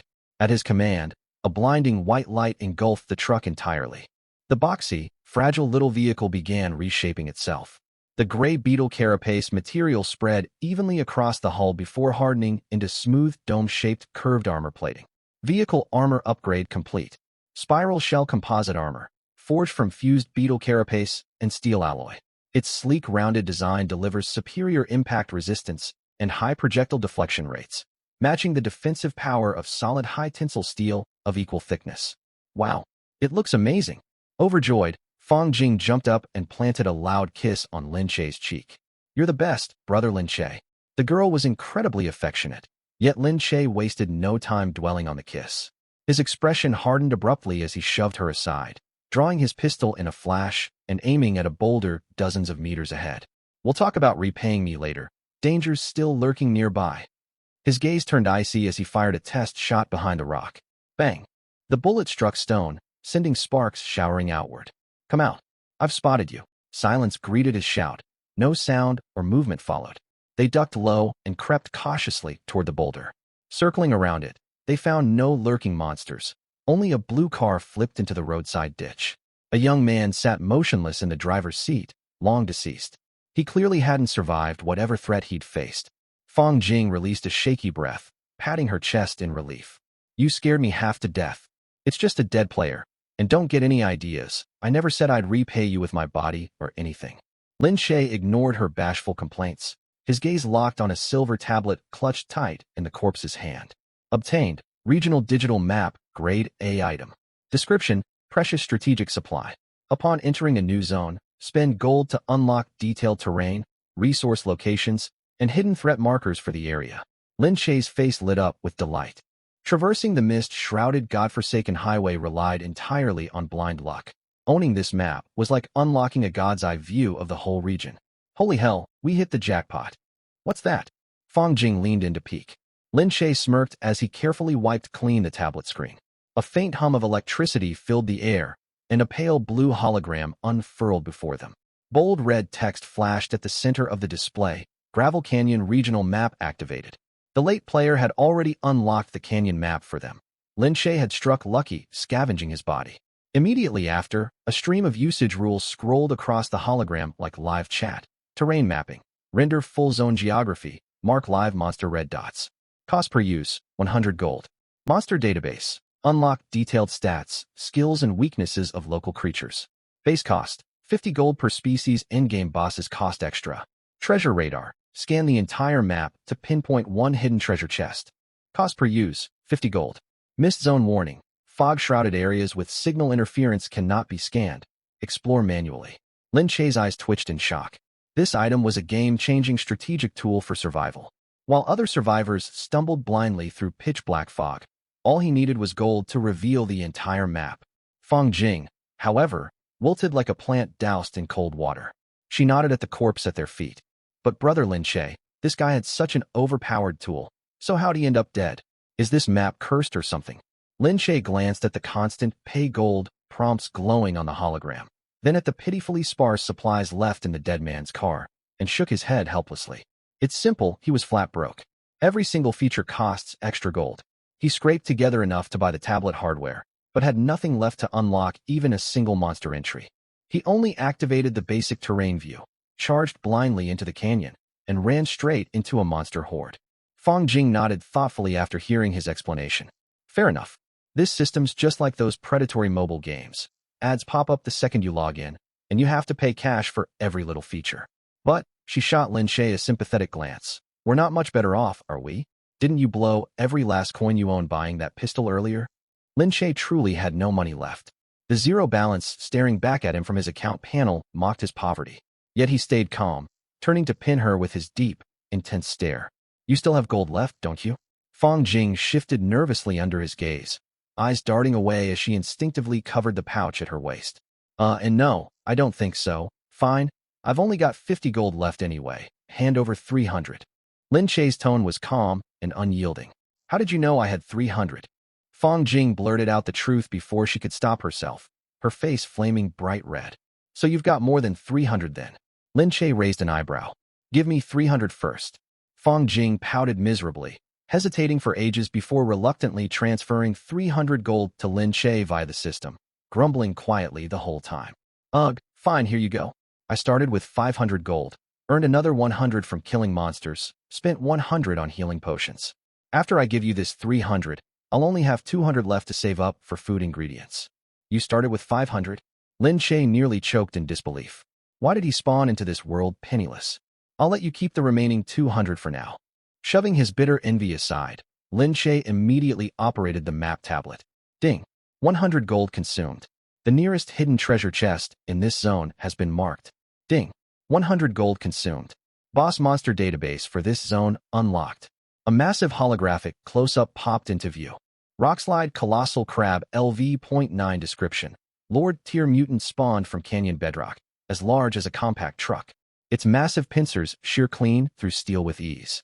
Skills: trigger rock avalanches, generate localized minor earthquakes. Weakness analysis: its joint segments grow sluggish from constant heavy load, slowing its movement drastically. Sustained high heat triggers an overload reaction in its core armor, causing spontaneous self-destruction. Fang Jing leaned forward to stare at the hologram of the terrifying giant crab, her legs turning to jelly. It's horrifying, Brother Lin Che. That crab could crush our truck and us into a tin can sandwich. Can we take a detour instead? Lin Che shook his head, gazing deep into the canyon. There's no alternate route. This giant crab blocks the only path leading to the service station. Turning back would drag us into unknown dangers, and we'll never reach the supply point before the survival countdown hits 0. Then what do? Fight it head on. Fang Jing's eyes went wide with alarm. We kill it. Afterwards, we'll roast its crab claws for dinner. Lin Che spoke casually, as if discussing tonight's menu. Fang Jing remained ready to back down. Just the two of us alone? Want to take it on by yourself? I won't stop you. Ugh. All right, I'll follow your lead. Fang Jing stamped her foot, putting on a brave front. I'll stick with you through life or death. Lin Che's brow twitched at her wording. That sentence sounds weird coming from you. Fang Jing blushed, shoving his arm shyly. Hurry up, let's go roast that giant crab already. Instead of moving, Lin Che swung his motorcycle around, staring at another marker on the map. Fang Jing called out in confusion. Wait, you're going the wrong way. Patience. A workman must first sharpen his tools. Follow me. Where are we going? We grab that treasure chest first. Otherwise, we'll march straight to our deaths unarmed, and your leftover 200 gold will be wasted. Genius. The map says the chest's this way. What are we waiting for? Let's move. I love treasure chests. Fang Jing buzzed with excitement, acting as if they were playing a harmless open-world game. But this game offered no second chances. Death here was permanent. The narrow, rocky trail wound deeper, the terrain growing rougher by the minute. Fang Jing's newly armored food truck boasted strong defense, yet its low chassis made travel impossible over the jagged stones. Park the truck behind that boulder out of sight. Hop onto my motorcycle. Lin Che patted the empty rear seat. Fang Jing eyed the tiny narrow seat awkwardly. This doesn't seem right. I'll feel so embarrassed. Quit stalling. You had no shame crawling into my tent last night. Lin Che rolled his eyes. Fang Jing pouted and swung herself onto the bike without further protest. Hold on tight. Don't blame me if you fall off. Okay. I hear you. Fang Jing lightly clutched the hem of Lin Che's shirt, feigning shyness. Lin Che smirked and twisted the throttle hard, the bike surging forward like an arrow released from its bow. Whoa! The sudden forward momentum sent Fang Jing flying against his back. Her arms wrapped tightly around his waist out of instinct, pressing her whole body flush against him. The moment their bodies collided, Lin Che felt too soft, full curves press firmly into his spine. Definitely all natural like you said. What? The wind's too loud. I can't hear you. Fang Jing shouted over the rushing air. Nothing. Just hold on tighter. Fang Jing grew bold, her curious hands wandering across Lin Che's stomach. Wow, you've got abs. 1, 2, 8 solid ones. Don't act so surprised. You need a strong physique to survive this hellscape. Then, do you have pectoral muscles too? Can I touch those as well? Fang Jing grew bolder, nearly draping her entire body over his back. That's enough, you little hooligan. Lin Che sighed in exasperation. The girl truly took advantage of any kindness shown to her. The motorcycle wove through several narrow rocky crevices and halted before a dead-end rock wall. Fang Jing lifted her head, eyes sparkling with excitement. Lin Che, look up there. Perched atop a 5-meter-tall boulder, a gray treasure chest glinted faintly in the dim light. Let's check what loot we've got here. Lin Che climbed off the bike, ready to scale the rock face. He silently hoped for heavy firepower or combat gear. Without it, he had no clue how they'd defeat the giant crab deep in the canyon. Fang Jing shared his excitement until a gray blur leaped down from the rock wall behind the boulder, carrying a revolting stench. Watch out! Thud! Dust billowed into the air. A giant lizard the size of a young calf stood before them. Its gray scales shimmered with metallic sheen, the spiked plates along its tail sharp as jagged saw blades, glinting coldly in the shadows. Good God! Lin Che run. Terrified, Fang Jing spun around to sprint back to the motorcycle. Lin Che grabbed the back of her shirt, standing calm and unshaken. Why run? You can't flee from every small obstacle as soon as it pops up. Small obstacle? Are you insane? Don't drag me down with you if you want to die. What's there to fear? I've got a pistol. Lin Che snorted, drawing his gun and firing 3 rapid shots straight at the lizard's skull. Pop, pop, pop, clang, clang, clang. Sparks sprayed everywhere. The 3 bullets hit the lizard's head dead on, yet ricocheted off its scales without leaving a single scratch, sounding as if they'd struck thick steel plating. Both froze in shock. Are you kidding me? Is this thing even carbon-based? Fang Jing's voice trembled with terror. A system notification popped up instantly. Iron Rock Monitor Lizard LV.7 description. Mutated species native to iron-rich mineral zones. After decades of consuming iron ore, its scales evolved to match standard steel in defensive strength. This is ridiculous. It grows steel skin just from eating, or? Lin Che cursed loudly. Fang Jing cowered behind him, yet still tried to cheer him up. Well, your shots were perfectly aimed, and you looked really cool shooting it. This isn't the time for flattery. We need to go. Lin Che reacted instantly, swinging a leg over the motorcycle, yanking Fang Jing aboard, and spinning the bike around with a sharp drift before flooring the throttle. Enraged by the 3 bullet wounds, the monitor lizard let out a low rumbling roar. It sprinted after them on all fours, like a rampaging tiny armored vehicle hot on their trail. Faster! It's catching up! Fang Jing shrieked, staring at the monster's gaping jaws inches behind them. Yet Lin Che refrained from maxing out the bike's speed. While his motorcycle was no high-end combat vehicle, it easily outpaced the giant lizard. He had no intention of running away. He planned to find an opening to kill the beast instead. Fang Jing, duck your head down. Don't block my line of sight. Lin Che twisted his torso sharply to the side, raising his pistol to aim for the lizard's eyes. From past experience, monsters covered in full metal plating always held their only weak point in their eyes. But when he turned his head, his peripheral vision inevitably fell on Fang Jing. Due to the bike's jolting and inertia, she was pressed flush against his back. Her full, milky white breasts strained tight beneath her top, nearly spilling out from the neckline, bouncing up and down within Lin Che's line of sight. Damn it, my eyes locked on target automatically. He drew a deep breath to calm himself, refocusing his aim on the giant lizard. Bang! A perfect headshot. The lizard's left eye burst open in a mess of fluid. Hiss! The rock lizard let out a blood-curdling shriek. Its massive body lost balance mid-charge, thrashing and convulsing across the sand, kicking up clouds of dust. Moments later, its movements faded. The beast lay motionless on the ground, only its jagged tail twitching mindlessly. Fang Jing clung to Lin Che's back, cautiously poking her head out. Is it dead? Lin Che blew the gunpowder smoke off the muzzle, his eyes narrowing slightly. Don't get close yet. This thing's tough to kill. Stay sharp. Lin Che didn't let his guard down. He slammed on the brakes, skidding the motorcycle sideways a dozen meters away. Gripping the pistol whose barrel still radiated faint heat, he stepped slowly toward the cloud of dust. The rock lizard lay on its side, black blood gushing non-stop from its punctured eye. It looked thoroughly dead, but looks were deceiving. The second Lin Che stepped within 3 meters of it, the iron-scaled rock lizard erupted into motion. Its powerful hind legs gouged deep trenches in the sand.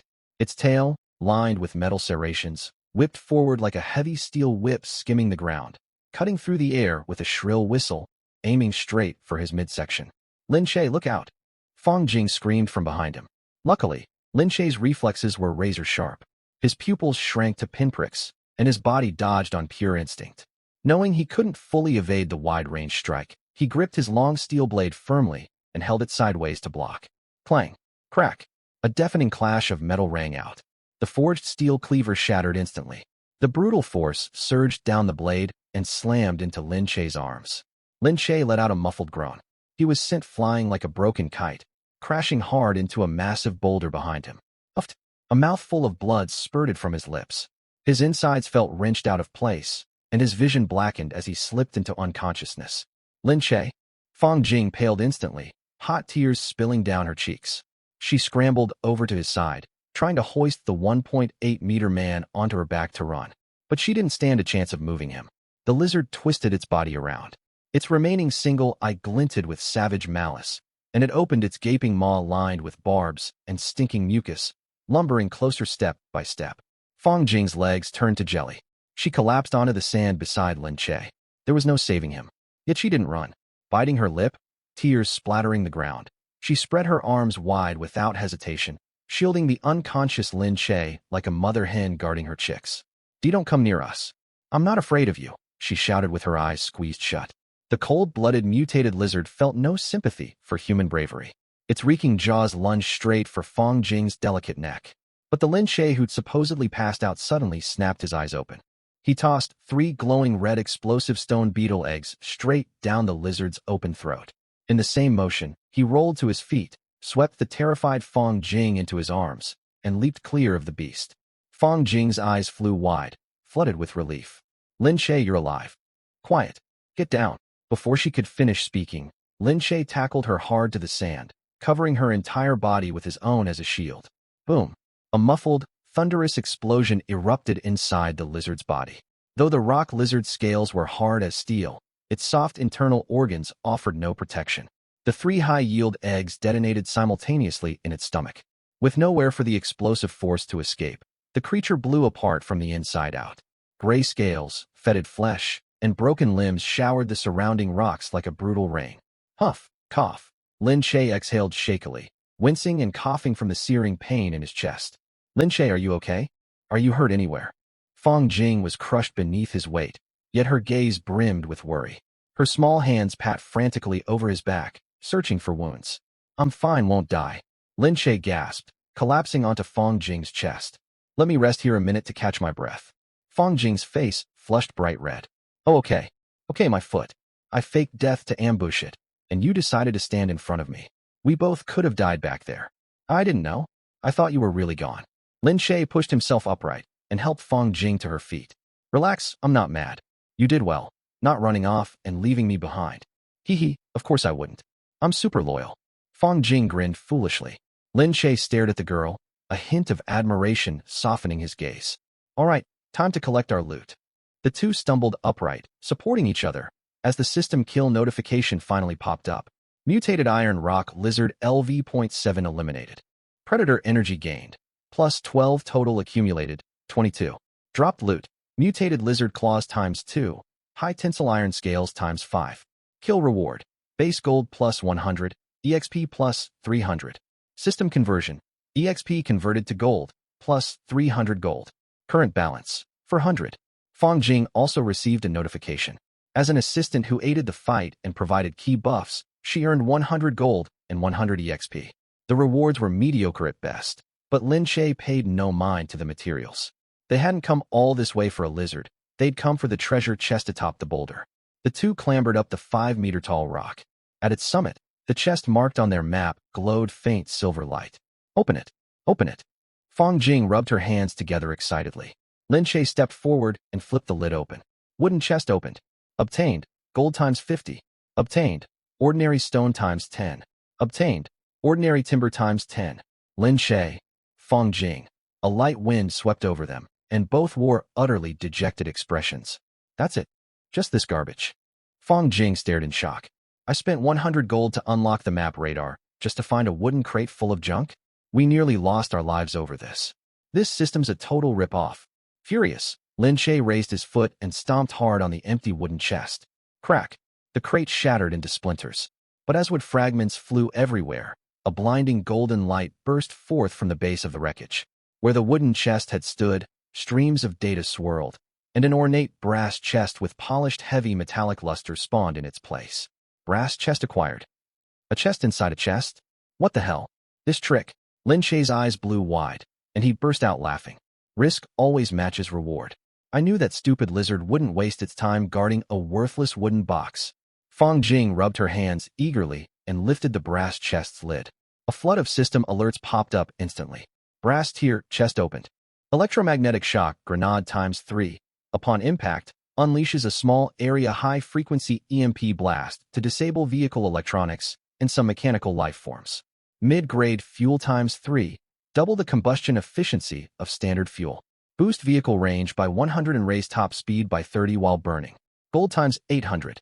Modified M249 vehicle light machine gun times 1. Universal weapon module, mountable on any vehicle. Uses 5.56 caliber rounds, 50 round magazine capacity. Standard ammo times 300 rounds. Broad spectrum antibiotics times 3. Precious medical supplies. Cures most bacterial infections. Oh my goodness. Fang Jing covered her mouth, staring starry-eyed at the mountain of valuable supplies. Brother Lin Shay, look at all this. We've struck it rich. All the loot was incredible, but Lin Shay immediately grabbed the cold metallic vehicle machine gun. Real men wield firepower like this. We've hit the jackpot this round. Lin Shay gazed at the haul, wild joy lighting up his face. The 3 electromagnetic shock grenades hummed with faint blue arcing electricity, clearly devastating weapons. They were perfect countermeasures against machinery and electronic systems, sure to prove invaluable later. But the vehicle machine gun excited him most. His pistol earlier couldn't even scratch the lizard scales, leaving him painfully aware of his lacking firepower. This machine gun marked a massive leap in combat strength. The only downside, the system only provided 300 rounds. It wouldn't last long against swarms of monsters. He'd need to stockpile more ammo. As he pondered this, his virtual screen flickered, and a bold golden server-wide banner popped up. System notice. Total cumulative survival time of all living players has reached 1 full day. World chat channel unlocked. Online trading system unlocked. Immediately, the bottom right corner of his system panel flooded with non-stop chat messages that scrolled like a waterfall. World scampering snail. What the hell kind of place is this? My starting gear's an old rusty bicycle. I never learned to ride one in my life. Help. World wind tousled leg hairs. Can anyone tell me how to travel 500 kilometers in 2 days on a broken rickshaw? Asking urgently. World dragon tyrant. Haha. My starter rides a heavy-duty cargo truck. Cowards nearby, come to coordinates X. 124, Y. 88 to team up. I take 70 of all loot. Female players get priority. You know what that means. World Scar of Shark Gang. All Shark Gang members have arrived at Rest Stop C19. Travelers welcome to trade and chat. We don't start fights, but we won't back down from them either. World Innocent Lily. Whoa, kind brother, can someone come pick me up at the Gray Limestone foothills? My scooter's dead, and wolves are howling all around. I'll do anything if you give me a ride. Attached. 20 years old, curvy figure. World Mad Max. Buying fuel. Top price for fuel. I'll trade anything for it. World Fearless Gunner. Anyone selling ammo? 5.56 and 7.62 caliber rounds wanted. DM me your price. World Desperate Miner. Guys, does anyone know what that huge black serpentine thing in the swamp is, as long as a train? I emptied 100 rounds and didn't even break its skin. It's seen me, huh? Lin Shay skimmed the messages coldly and closed the world chat without hesitation. It was far too noisy. There might be useful intel buried in the spam, but now was not the time to sift through it. He opened the newly unlocked online trading tab and searched ammo. The listing refreshed instantly. 5.56 ammo times 100. Price, 200 gold. 5.56 ammo times 100. Price, 150 gold. 5.56 ammo times 100. Price, 250 gold. 5.56 ammo times 100. Price, 1200 gold. Lin Shay raised an eyebrow. The trading system had just gone live, and players were pricing goods randomly with no consistent market standard. He registered the ID, My Shield Blade, locked onto the seller listing ammo for 150 gold, and sent a private message at once. My Shield Blade. Hey man, I need 300 rounds. Can you cut the price? School Mandarin Orange. Bro, this is already the lowest price on the market, I can't go lower. Wait a sec, I'll jack my listing up to 1200 first, then we can haggle more room down. My Shield Blade. Alright, cut the nonsense. 150 per 100. I'll take 5 stacks, total 750 gold, no price hikes. School Mandarin Orange. That's the spirit, you're a straightforward guy. Trade request sent. After paying the gold he'd just earned, 500 glinting rounds materialized in Lin Shay's storage space. He now held 800 rounds total. Not a massive stockpile, but enough to hold him over for a while. Every shot I fire costs gold. Wish there was an infinite ammo exploit. Lin Shay considered searching for cheat items, but the server had only just launched. No such overpowered goods existed yet. A new message popped up from the seller he'd traded with earlier. School Mandarin Orange. Hey bro, you got any antibiotics? I desperately need a vial to save someone. Antibiotics? Lin Shay actually had 3 broad-spectrum antibiotics from the brass chest. In this wasteland, this medicine was priceless, capable of pulling someone back from the brink of death. My Shield Blade. I have them. 500 gold per dose. School Mandarin Orange. What? You're robbing me. Why not just hit a bank? My Shield Blade. Don't think I can't tell you're injured and desperate to save someone. Simple supply and demand. School Mandarin Orange. Damn you, greedy merchant. I'll find another seller without you. Lin Shay smiled faintly and closed the chat window, uninterested in haggling further. For one thing, he was reluctant to sell the antibiotics. They were life-saving emergency supplies, and he only had 3 doses total. Finishing the trade, Lin Che walked over to Fong Jing and laid out all their newly acquired loot. Come on, little chef, time to split the spoils. But Fong Jing shook her head thoughtfully. No, you keep all of it, Lin Che. I'd be dead without you back there. All supplies stay with you from now on. I'll follow your lead. The girl trusted him completely now, her expression practically screaming she belonged to him heart and soul. Lin Che didn't argue. He stowed all the supplies and nodded at her. When he'd faked death to ambush the lizard, this girl who trembled at the sight of exploding bug larvae had stood in front of him to shield his body. That alone made up his mind to look out for her from here on out. All right, take this then. Lin Che pulled out the pistol he'd purchased for 500 gold and pressed it into her hands. Keep this for self-defense. Don't try beating monsters with a frying pan next time you're in danger. The young girl's eyes lit up. She stroked the pistol fondly, then threw her arms around Lin Che's arm and rubbed against him happily. Thanks, boss. You're the best. Lin Che then walked to his scavenger motorcycle, pulled up the system panel, and selected to mount the vehicle machine gun. Clack, clack, clack. Installation was idiot-proof. A crisp series of mechanical clicks echoed as the imposing heavy machine gun locked onto the motorcycle's front frame, its dark barrel pointing straight ahead. Wow, that's so cool. Fong Jing gasped beside him, suddenly less impressed with her tiny pistol. Even better, when Lin Che tapped the gun's icon again, the weapon folded back into the bike's frame with more mechanical whirring, completely hidden from sight. Insane. As Lin Che marveled at the design, his system private messages flashed frantically. Ding ding ding. You have new unread messages. He opened it to find the stubborn seller, School Mandarin Orange. School Mandarin Orange. Fine, I concede. 500 gold it is. Send the trade, I'll buy it. My shield blade. Make it 600. School Mandarin Orange. Are you kidding me? Don't push your luck. My gold didn't grow on trees. My shield blade. 800.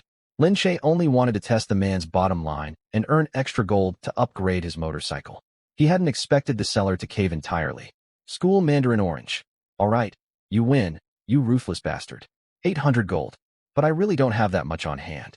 I only have the 750 I paid you for ammo plus my leftover 100, 850 gold total, every last coin I've scraped together. My shield blade, 1000. School Mandarin Orange. You're unbelievable. Sigh. Brother, it's not even for me. My sister got cut open by falling rock while fleeing monsters, and her wounds severely infected. She's burning with fever, barely hanging on. Only antibiotics can save her. I've scoured the entire trading post and can't find a single dose. Please, I'm begging you.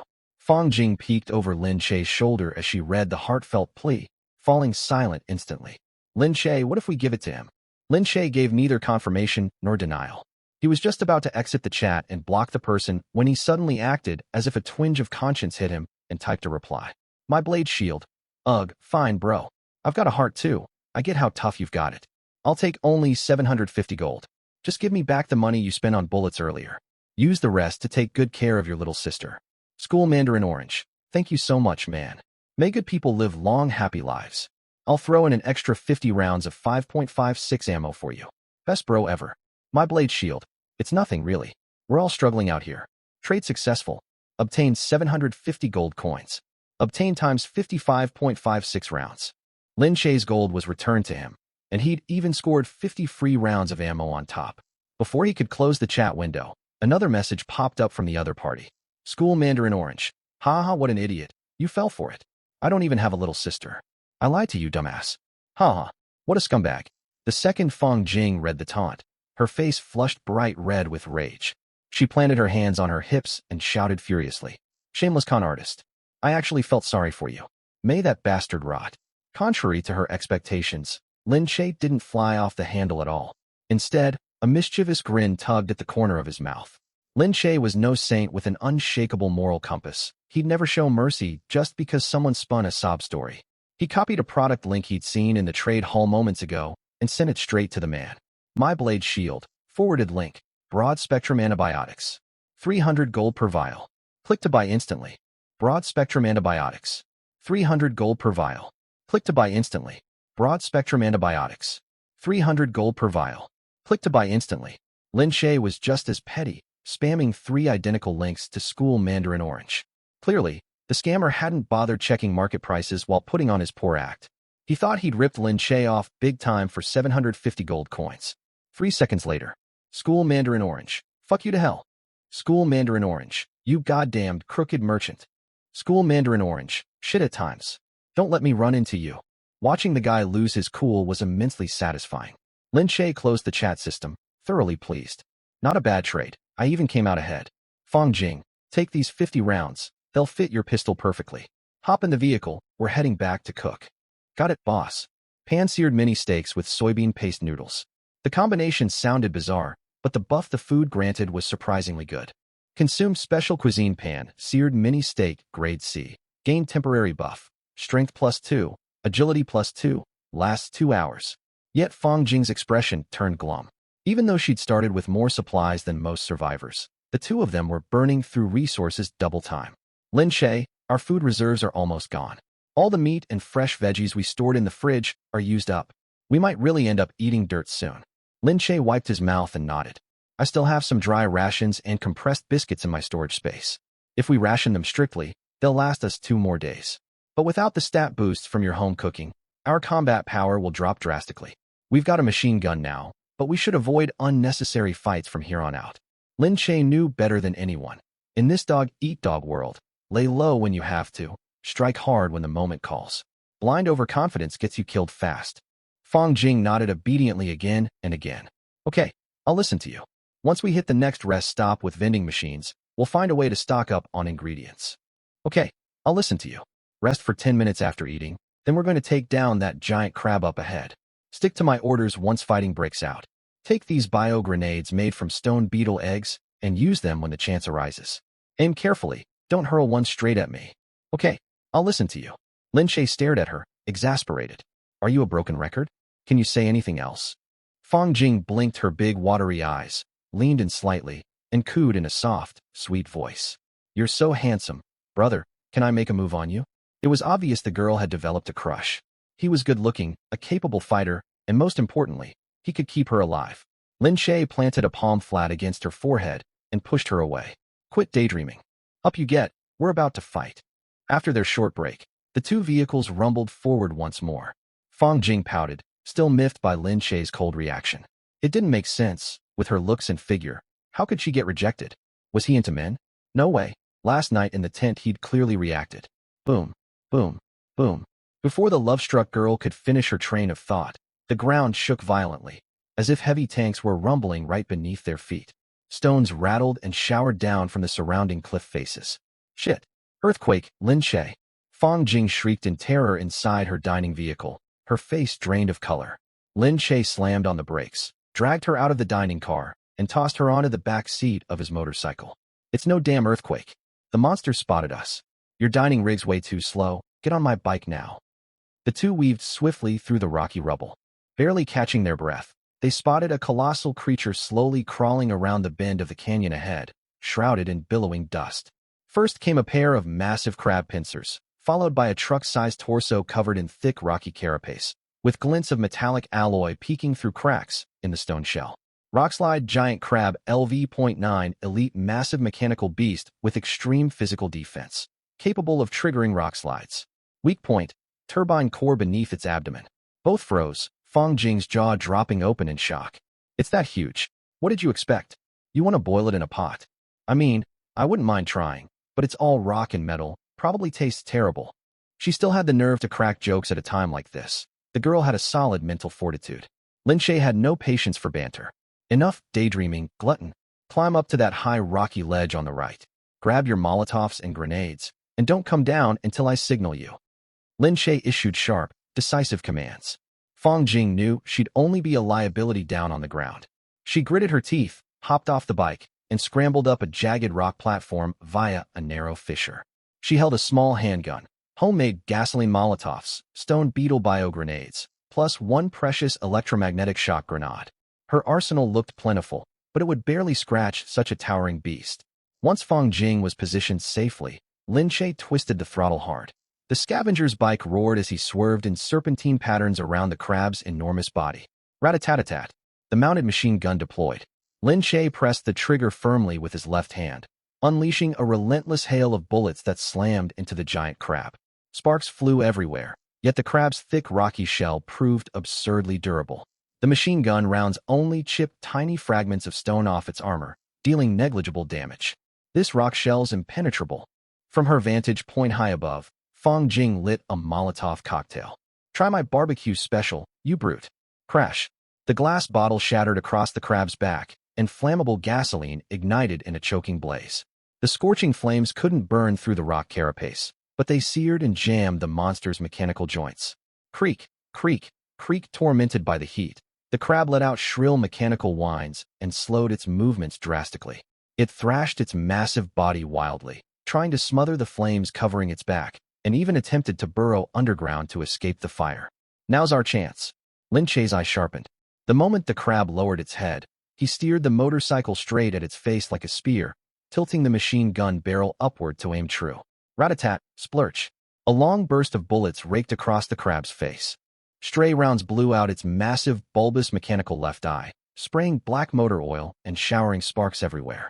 It worked, but the crab flew into a murderous rage. Its remaining eye blazed bright red. It swung its massive metal right pincer with cataclysmic force, sweeping low across the ground. "Watch out." Lin Che reacted in the blink of an eye. Just as the pincer was about to crush the motorcycle in two, he pushed hard against the foot pegs and launched himself off the bike like a bird. Clang. The scavenger's bike was sent flying by the giant pincer, tumbling end over end before slamming hard into the dirt. The mounted machine gun sputtered and died completely. Lin Che rolled across the ground to absorb the impact. Before he could steady his feet, the crab's second pincer crashed down toward him like a collapsing mountain. Without the machine gun for backup, Lin Che drew his giant cleaver and braced it upward to block the blow. Clang. The force difference was staggering. Lin Che's arms went numb, and he was sent flying backward. Jagged rock fragments sliced two deep gashes across his shoulder and right thigh, blood gushing freely from the wounds. Shit! Lin Che stumbled backward, biting back searing agony. He pulled 2 stone beetle grenades from his storage space and hurled them straight under the crab's legs. Boom, boom. Dual explosions sent the giant crab staggering several steps backward. Gasping for air, Lin Che pulled out a faint blue electromagnetic shock grenade, his trump card. He only had 3 of these grenades total. He needed the perfect opening to land a finishing blow. Meanwhile, the crab, still burning from Fong Jing's 2 Molotovs, snapped into a full berserk frenzy. Engulfed in roaring flames, the colossal monster charged blindly back and forth through the canyon, smashing into every rock formation in its path. Boom, boom, boom. Lin Che struggled back to his feet, ready to retrieve his bike and resume firing. But the enraged rockslide giant crab had locked onto him. It swept its pincer wide. A boulder the size of a cannonball hurtled through the air and slammed dead center into Lin Che's chest. Crabs could throw rocks. Who could have seen that coming? Gag. Lin Che crashed backward into the cliff wall like a tattered sack, coughing up a mouthful of blood. If the stat boost from Fong Jing's cooking hadn't drastically raised his damage resistance, that single hit would have shattered every rib and ruptured his internal organs. Lin Che. Fong Jing watched in horror from the ledge, her vision blurring with panic. She stood without a second thought, hurling her last Molotov straight at the crab's head while firing her handgun nonstop. She tossed another stone beetle grenade, desperate to draw the monster's attention onto herself. "You overgrown crustacean. Come get me. Focus on me." The crab was infuriated by the constant harassment from above. It whipped its head around, fixing its unblinking gaze on Fong Jing's rocky perch. Its enormous pincer slammed downward without mercy at the platform. Crumble. The stone ledge collapsed instantly. Fong Jing leaped agilely off the falling rubble, but she misjudged her landing. A sharp crack echoed as her ankle twisted violently. She crumpled to the ground, sweat pouring down her face from the excruciating pain, unable to stand or run. The crab raised its pincer once more, its massive shadow swallowing Fong Jing whole. Escape was impossible. "Over here, you beast." Everyone thought Lin Che was too injured to move, yet he dragged himself upright and circled behind the crab. While the monster bore down on Fong Jing, he hurled his electromagnetic shock grenade dead center at its underbelly. Zap. The EM grenade detonated, no fiery blast, only a visible ring of high-frequency blue electromagnetic pulses washing over the crab's entire body. The once ferocious crab froze mid-snarl, like a machine suddenly unplugged. Blue electric arcs crackled all over its frame, its countless mechanical joints locking rigidly in place. Fong Jing narrowly escaped death. She dragged her twisted ankle across the rocky ground, scrambling over to Lin Che's side. Tears spilled uncontrollably when she saw him covered head to toe in blood. "Lin Che, are you okay? Don't scare me." Cough. I'm not dead yet. Lin Shay leaned weakly against a boulder, staring at the motionless giant crab. His momentary relief vanished in an instant, his expression turning grim again. Damn it! The dormant crab's abdominal core flared back to life. Electric currents rippled through its mechanical joints, and it lurched back into motion, reactivating once more. What the hell? Despair washed over them both. How was it still alive after all that damage? Fang Jing panicked, her hands trembling as she gripped Lin Shay's arm. Lin Shay, we need to run. But Lin Shay's gaze remained locked on the glowing turbine core under the crab's belly. We have to destroy its core directly. The power source is under its abdomen. We've got to get underneath it, jam an EM grenade straight into the core, and blow it up to kill it for good. Fang Jing froze. She understood the logic perfectly well, but how were they supposed to get the grenade inside? Glancing at Lin Shay's barely functional legs, she swiped her tears away roughly, a determined look hardening her features as she pulled out her own electromagnetic shock grenade. I'll do it. The hell you will. Lin Shay snapped sharply. Get over to my motorcycle, the machine gun still works. Keep firing nonstop at its eye to draw its full attention. But what about you, move? We're out of time. Fang Jing bit down hard, ignoring the burning agony in her twisted ankle as she limped toward the fallen scavenger's bike. She strained to right the heavy motorcycle and clamped both hands tight on the machine gun trigger. Meanwhile, the crab reactivated fully, its mechanical joints creaking as it raised its giant pincers, ready to crush the two pesky humans to pulp. Over here, you bastard.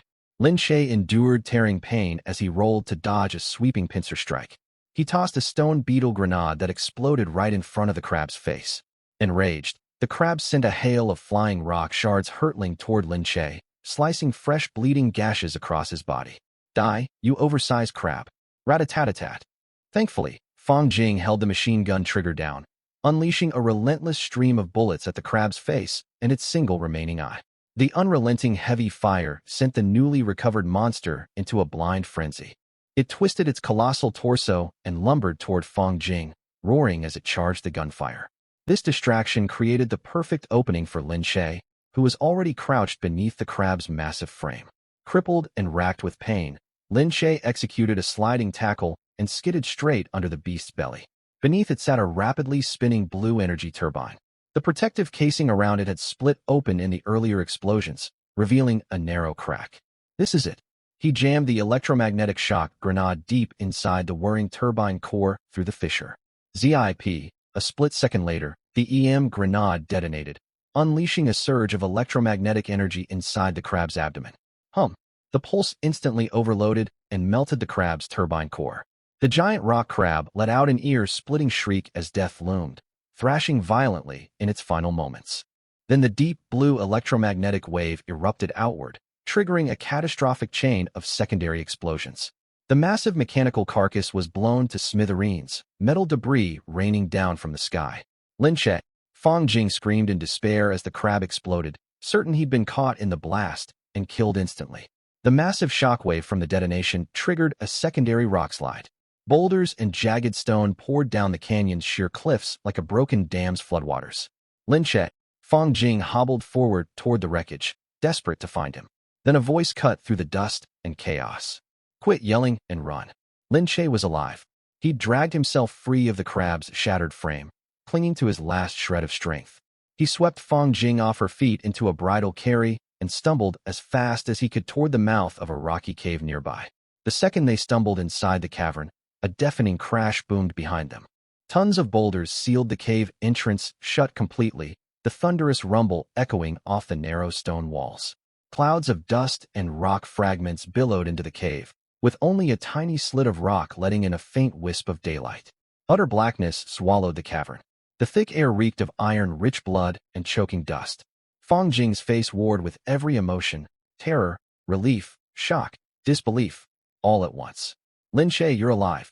Lin Shay slid down to sit against the cold cave wall and coughed up another mouthful of blood. Phew, barely. Still breathing. Lin Shay hadn't been stupid enough to trade his life for the crabs.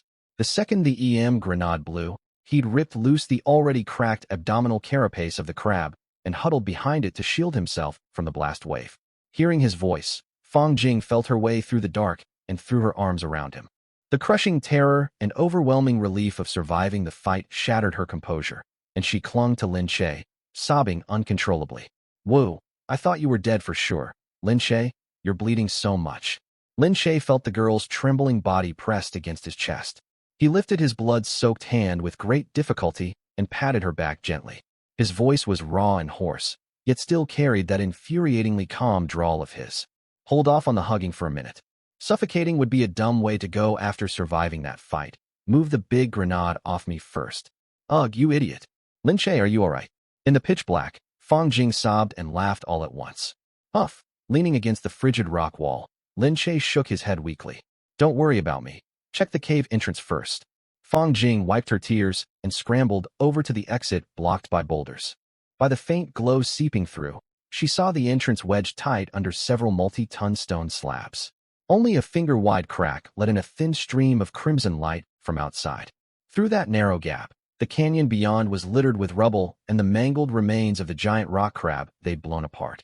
Worse still, swarms of burst stone beetles burrowed up from underground, circling the crab carcass in a frenzied horde.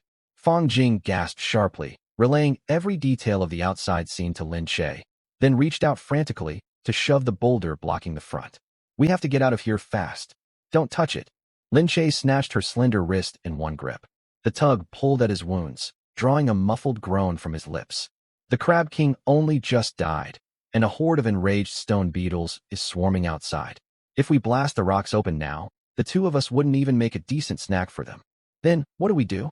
Fang Jing sank down helplessly, her only hope resting on the gravely injured Lin Shay. Lin Shay focused his mind, summoning his last 2 packs of compressed rations and 2 bottles of purified water. We'll hold out through the night. This cave structure looks stable. We'll wait until dawn, when those monsters disperse. Fang Jing nodded and flicked on her tiny handheld flashlight. The beam swept over Lin Shay's body, and her heart clenched painfully.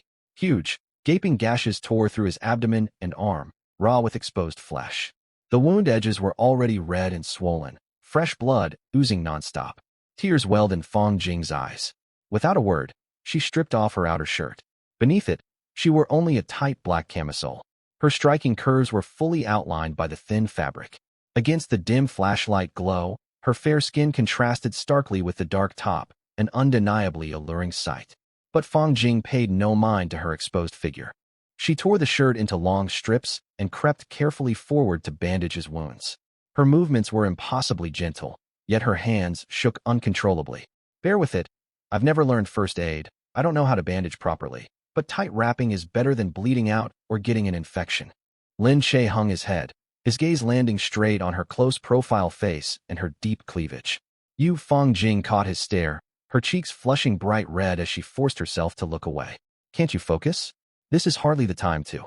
Gritting through searing pain, Lin Shay let out a helpless bitter laugh. I'm in agony. I could use anesthetic. Though, did you get some body modification tech done? Your figure's ridiculously disproportionate, scientifically speaking. Fang Jing had been taught with terror, but his silly comment made her snort, tears trembling at the corners of her eyes as she chided him playfully. Jerk. We're in a life-or-death situation, and you're still thinking about that. This is 100% natural. Thank you very much. Oh, I don't buy it. Oomph. Believe whatever you want. Fang Jing tilted her chin up in a haughty pout, her big watery eyes locked on his. How about, I prove it to you later? Whoa, hold that thought. Don't get ahead of yourself. Lin Shay lurched backward instinctively, the shift yanking his wounds and making him grimace. I'll take you up on it once I'm healed. I'm in no condition right now. Humph. Fang Jing ducked her head shyly and quickly tied off the bandage securely. Silence hung over them in the darkness for a long moment. Lin Shay pulled up his regional digital map and ran a quick calculation. We're roughly 300 kilometers from the first service station. We've got 32 hours left on our survival countdown. If we rest 8 hours here tonight, we'll still have 24 hours to reach the station by morning. As long as we avoid unnecessary fights along the way, we'll make it. Fang Jing nodded obediently. I'm going to catch some sleep. I'm exhausted. With that, Lin Shay's head lolled to the side, and he slumped motionless against the rock wall. Sleeping like a log, Fang Jing muttered softly, leaning over to adjust him into a more comfortable position. The second her fingers brushed his cheek, she yanked her hand back in shock. Lin Shay's skin burned with an unnatural fever flush, his forehead blazing hot like a stove. He wasn't just sleeping deeply. His severe wounds had gotten infected, sending him crashing into a fever-induced coma. Panic flooded Fang Jing's mind. She paced frantically, like an ant trapped on a hot pan. A sudden thought hit her. Lin Che still held 2 vials of broad-spectrum antibiotics looted from a treasure chest. He'd stashed them on his person instead of his vehicle's storage, prepared for emergencies just like this. Fumbling wildly, she twisted off the needle cap, took a deep breath, squeezed her eyes shut, and drove the syringe hard into Lin Che's thigh. SSH, damn it. The sharp stab jolted Lin Che awake from his coma. He jerked violently, gasping through gritted teeth. Could you aim better, Nurse Fong? What if you hit an artery? I'm so sorry. I've never given an injection before. Tears streamed down Fong Jing's face. You had a raging fever. I knew the wound was infected, so I just stuck you with it. It's fine, I'm not mad. Lin Che watched Fong Jing shiver slightly in only her thin camisole, trembling from cold or fear. He stretched out his uninjured arm, pulled her tight against him, and draped his oversized coat over both of them. Don't catch a chill. I'm burning up from the fever right now. Perfect human heater. Fong Jing's cheeks flushed pink. She did not resist, curling up against his chest like a kitten, listening to his steady heartbeat as she leaned back on the rock wall. Before long, the antibiotics kicked in, and Lin Che's fever slowly broke. Yet he remained terribly weak. Blood continued seeping from his abdominal wound, his breath shallow and labored. Watching him slip back into unconsciousness, Fong Jing's heart twisted with worry. Antibiotics only killed infection-causing bacteria. He'd lost massive amounts of blood. Relying solely on his body's natural recovery would take far too long. But her food truck, the Fong Yuan, was stranded outside the cave. There were no pots, pans, or ingredients here. She had no way to cook restorative healing food. Helpless, she lifted Lin Che's head to rest gently on her lap, letting him lie cushioned against her soft thighs. She dipped torn cloth strips in water and dabbed the cold sweat from his forehead bit by bit. Don't worry, I'm right here. I won't leave you alone. Overwhelmed with anxiety, her gaze fell on the bottle of purified water on the ground. That's it. A brilliant idea struck Fong Jing. She carefully set Lin Che's head back down, then stacked loose stones in the cave corner to build a crude stove. From her pocket, she pulled an unused burst stone beetle egg she'd saved earlier. She sliced a tiny opening into the eggshell, pouring its thick, magma-hot viscous fluid into the stone stove to serve as fuel. Next, she took a small metal lunch tin she carried, filled it with purified water, and set it over the makeshift fire to boil. Within minutes, the water bubbled and steamed furiously. At that exact moment, a dazzling golden light flared in the dim cave. Ding! Masterful cooking. Critical hit triggered. Congratulations. Successfully crafted Grade A cuisine. Cuisine name: Healing Clear Broth Tier. Grade A effect: a restorative dish crafted from the simplest ingredients and purest care amid desperation. Upon consumption, fully heals all external and internal wounds. Restores maximum stamina. Hot water fixes everything. Reading the system notification, Fong Jing laughed through happy tears. She'd never imagined her first critical hit Grade A dish would be plain boiled water. Ignoring the scalding heat, the young chef carried the tin carefully back to Lin Che, lifting his head to feed him the broth. But Lin Che had lost too much blood, trapped in a deep coma with jaws clamped tight. All the water dribbled uselessly down his chin. Desperation washed over her as she stared at his pale lips, her cheeks flushing bright crimson. After half a second's hesitation, Fong Jing resolved to take a big mouthful of the hot broth and feed it to him mouth to mouth. But the instant she swallowed, SSH, it's boiling hot. The freshly boiled healing clear broth burned her tongue, and she spat the entire mouthful out in shock.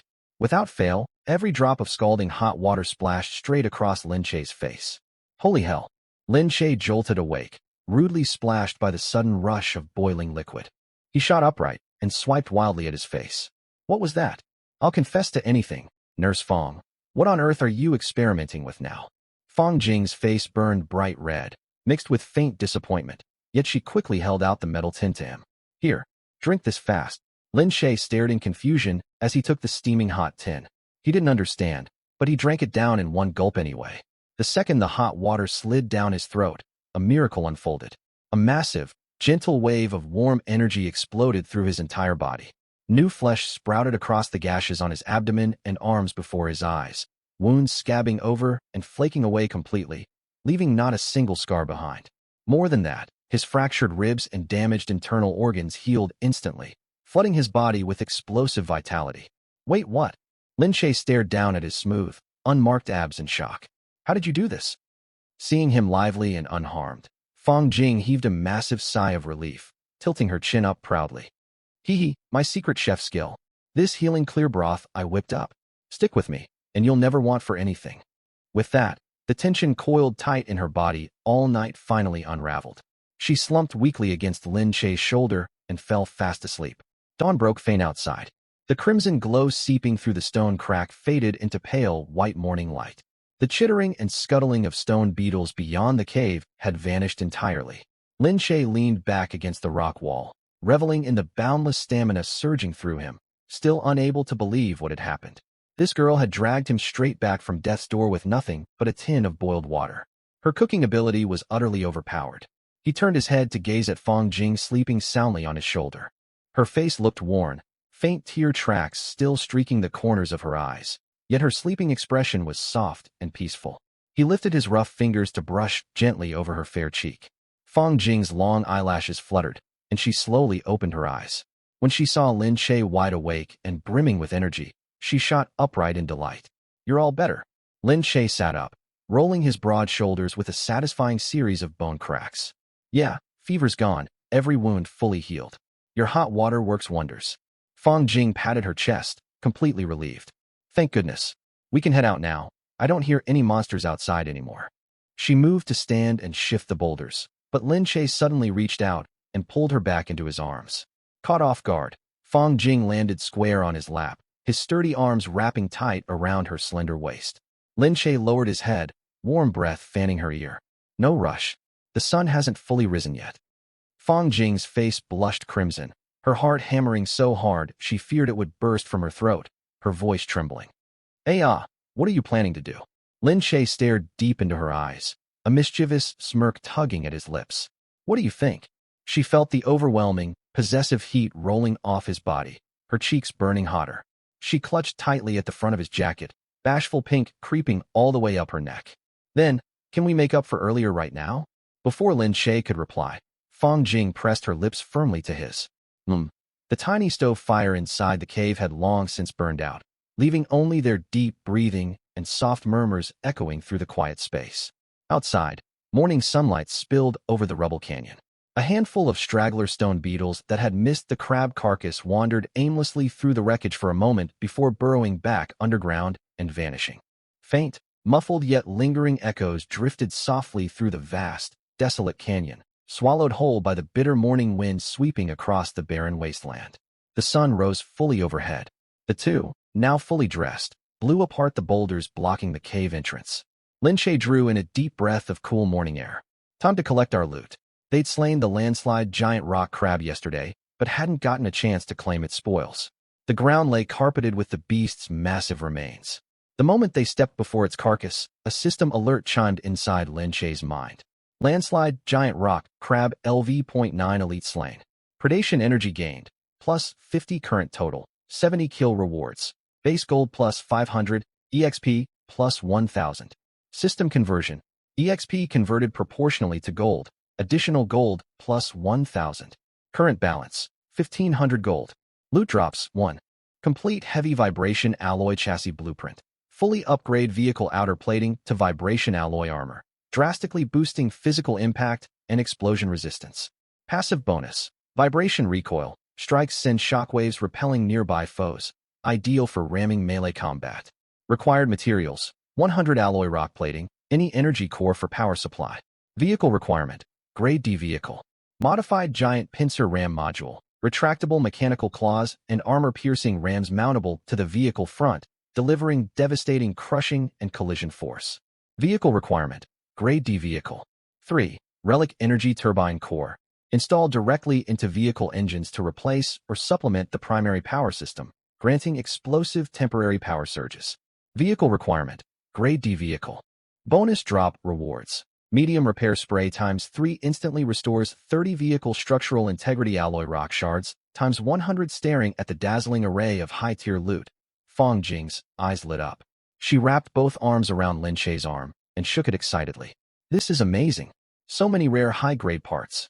Brother Lin Che, can we give our ride a massive overhaul now?" The young girl buzzed with excitement, like a treasure hunter stepping into a gold vault. But Lin Che's brows drew tight, his mood sour. "We can't use any of it." Lin Che sighed, gesturing to the red warning text on his system panel. We killed the crab far above our level. All these modules are exclusively for Grade D vehicles. My scavenger bike only has 70 predation energy. It's nowhere near enough to evolve to Grade D. He glanced back at his motorcycle, crumpled and bent out of shape from the crab's massive pincer strike. He had repair spray to fix its frame, but the tier gap was uncrossable. All this powerful gear was useless to him for the time being. This deadly, hard-won victory had done nothing to boost his immediate combat strength. But Fang Jing was sharp-witted. Following his gaze, she instantly understood his worry. She bit her lower lip, glancing at her own beat-up food truck, then lifted her head to stare at Lin Che with bright, determined eyes. Brother, what if you absorb my Fan Yuan?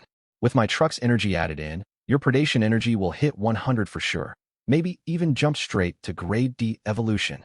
Lin Che froze, staring in shock at the delicate girl beside him.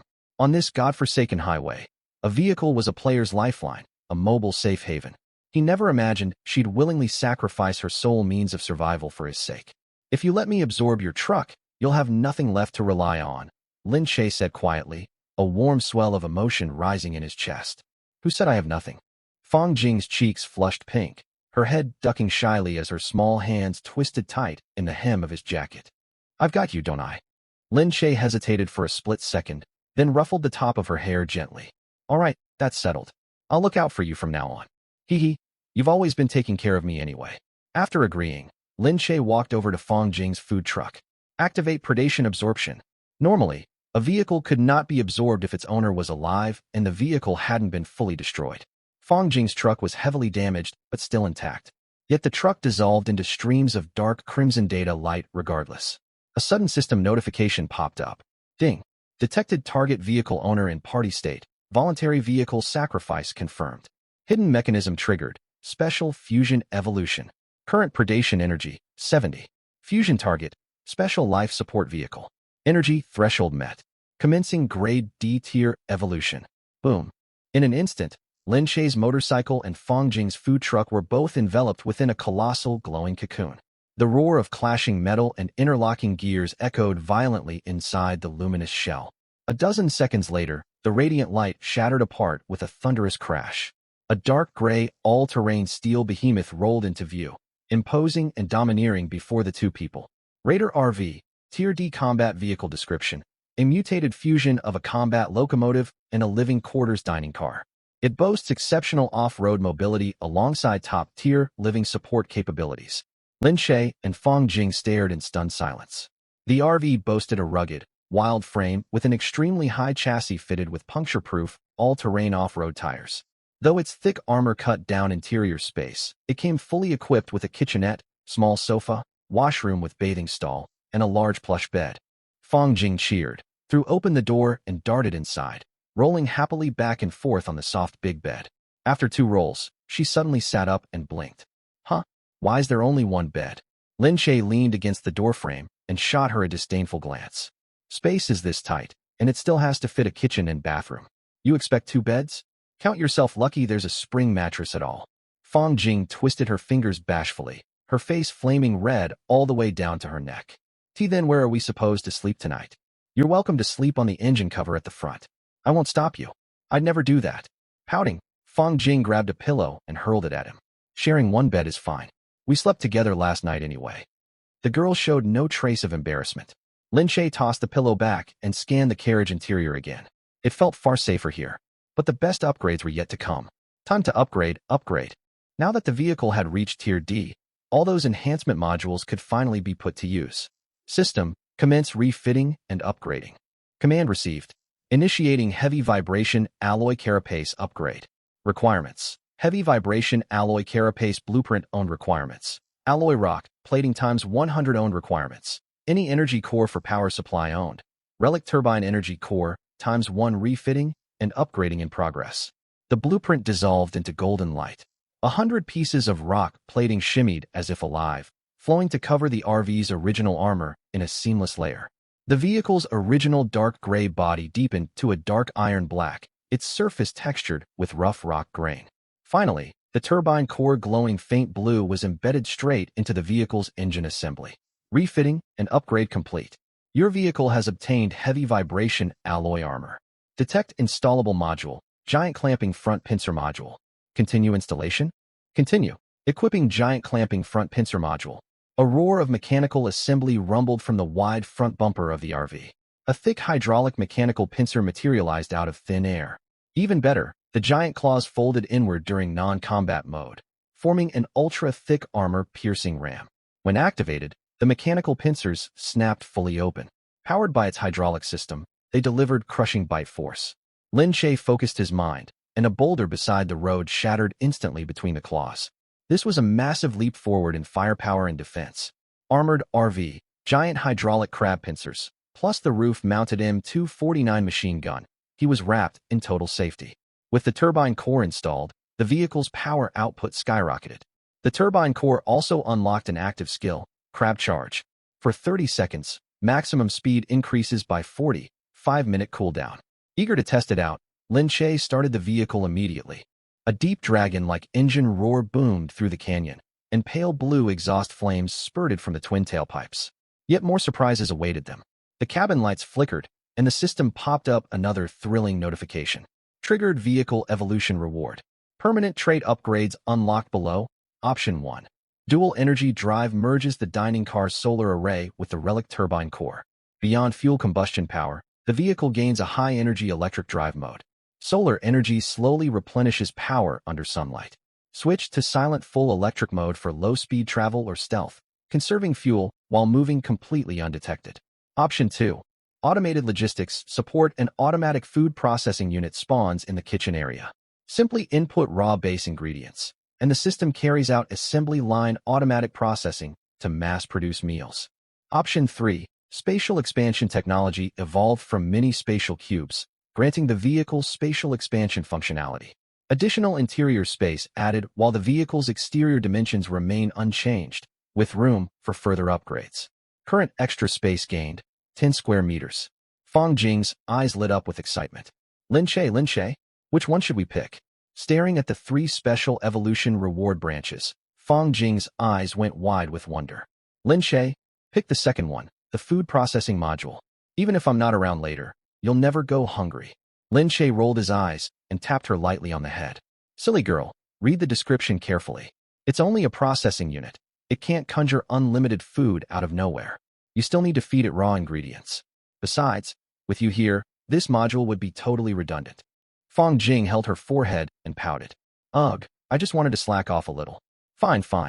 I love cooking for you anyway. Let's pick the first power supplement module, okay? Dual fuel electric drive saves so much fuel. A fuel-electric hybrid system sounded tempting, but Lin Che shook his head again. The electric drive was appealing, yet the RV still held ample fuel reserves right now. Pure electric power was not a pressing necessity. Worse still, this world had no charging stations. Solar charging generated far too little energy to rely on. If monsters chased them down, the paltry electric supply would be useless. After a brief moment of thought, Lin Che fixed his gaze on the third option and issued a firm command. Select the spatial expansion module. Clack, clack, clack, hum. A strange warping sound echoed, and blinding blue light flooded the entire RV cabin. A miracle unfolded before their eyes. The cramped cabin, barely big enough for a bed and counter with no room to turn around, stretched outward rapidly. When the blue glow faded, Fong Jing gasped in shock. From the outside, the vehicle still looked like an ordinary small dark gray van. Step inside, however, and it felt like crossing a dimensional barrier. The interior had expanded to a spacious 20-plus square meters. There was a separate bedroom, a wet-dry split bathroom, a fully stocked kitchen, and even a small lounge area with a sofa near the door. Wow! Fong Jing covered her mouth in awe, her big eyes wide with shock. This isn't just an RV, it's a fully furnished tiny apartment. 20 square meters was nothing special back in the old world, but inside a mobile combat vehicle, it was an extravagant luxury. And that's not all. The spatial module is only level 1 for now. With enough materials and energy later, we can upgrade it further. Forget a tiny apartment, I could build you a 3-bedroom, 2 living room space easily. Lin Che scanned the space contentedly and patted the cabin wall. Really? Then I want a huge bathtub, a big TV, game consoles. Fong Jing threw herself onto the spring mattress, rolling back and forth happily, her long pale legs kicking in the air. Lin Che walked over, grabbed her by the collar like lifting a chick, and set her down in the passenger seat before buckling her safety belt. We can sleep later. We need to hit the road fast. Lin Che slid into the driver's seat and studied the dashboard data, his brows furrowing slightly. The first service station was still 300 kilometers away, with less than 20 hours left on the countdown timer. The vehicle's upgraded armor added significant weight. Though the Relic turbine core pushed its top speed to 150 miles per hour, its standard cruising speed hovered around 70. Worst of all, after all the refitting, their remaining fuel combined only held enough for a 200-kilometer range. That meant no detours or delays on the rest of the journey, and they had to source enough fuel to cover an extra 100 kilometers somehow.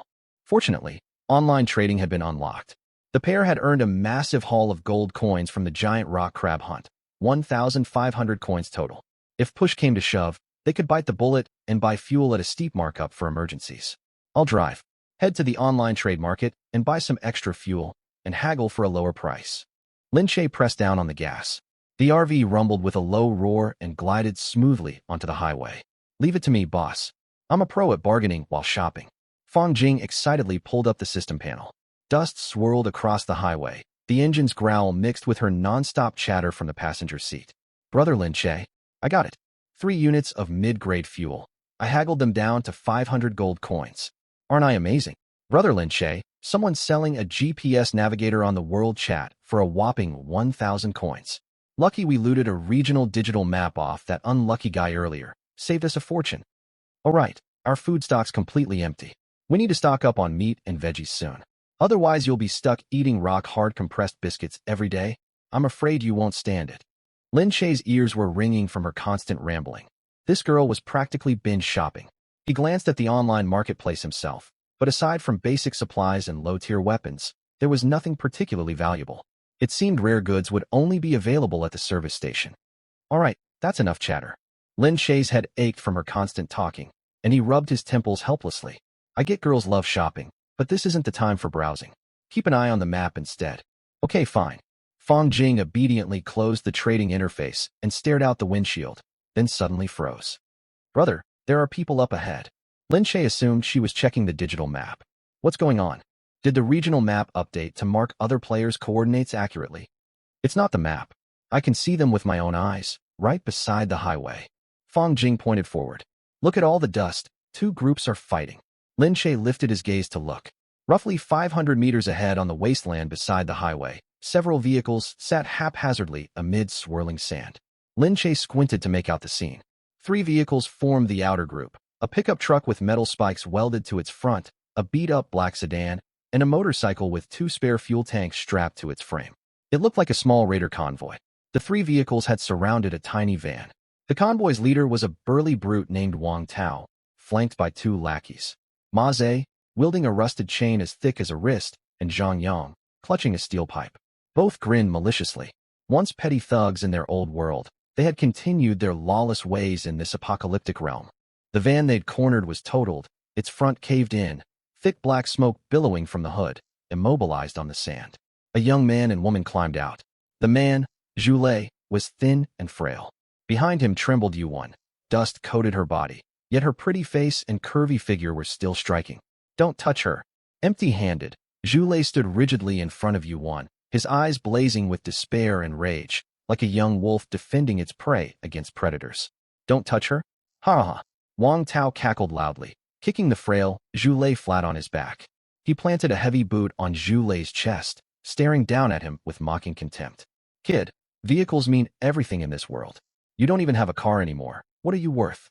He turned to Yuan, cowering behind the van door, and licked his lips greedily. Hand the girl over to us to entertain the boys, and I'm in a good mood today, so I might spare your worthless life. You can even tag along with our convoy and scrape by on Scraps, our little dog. Over my dead body. Damn you.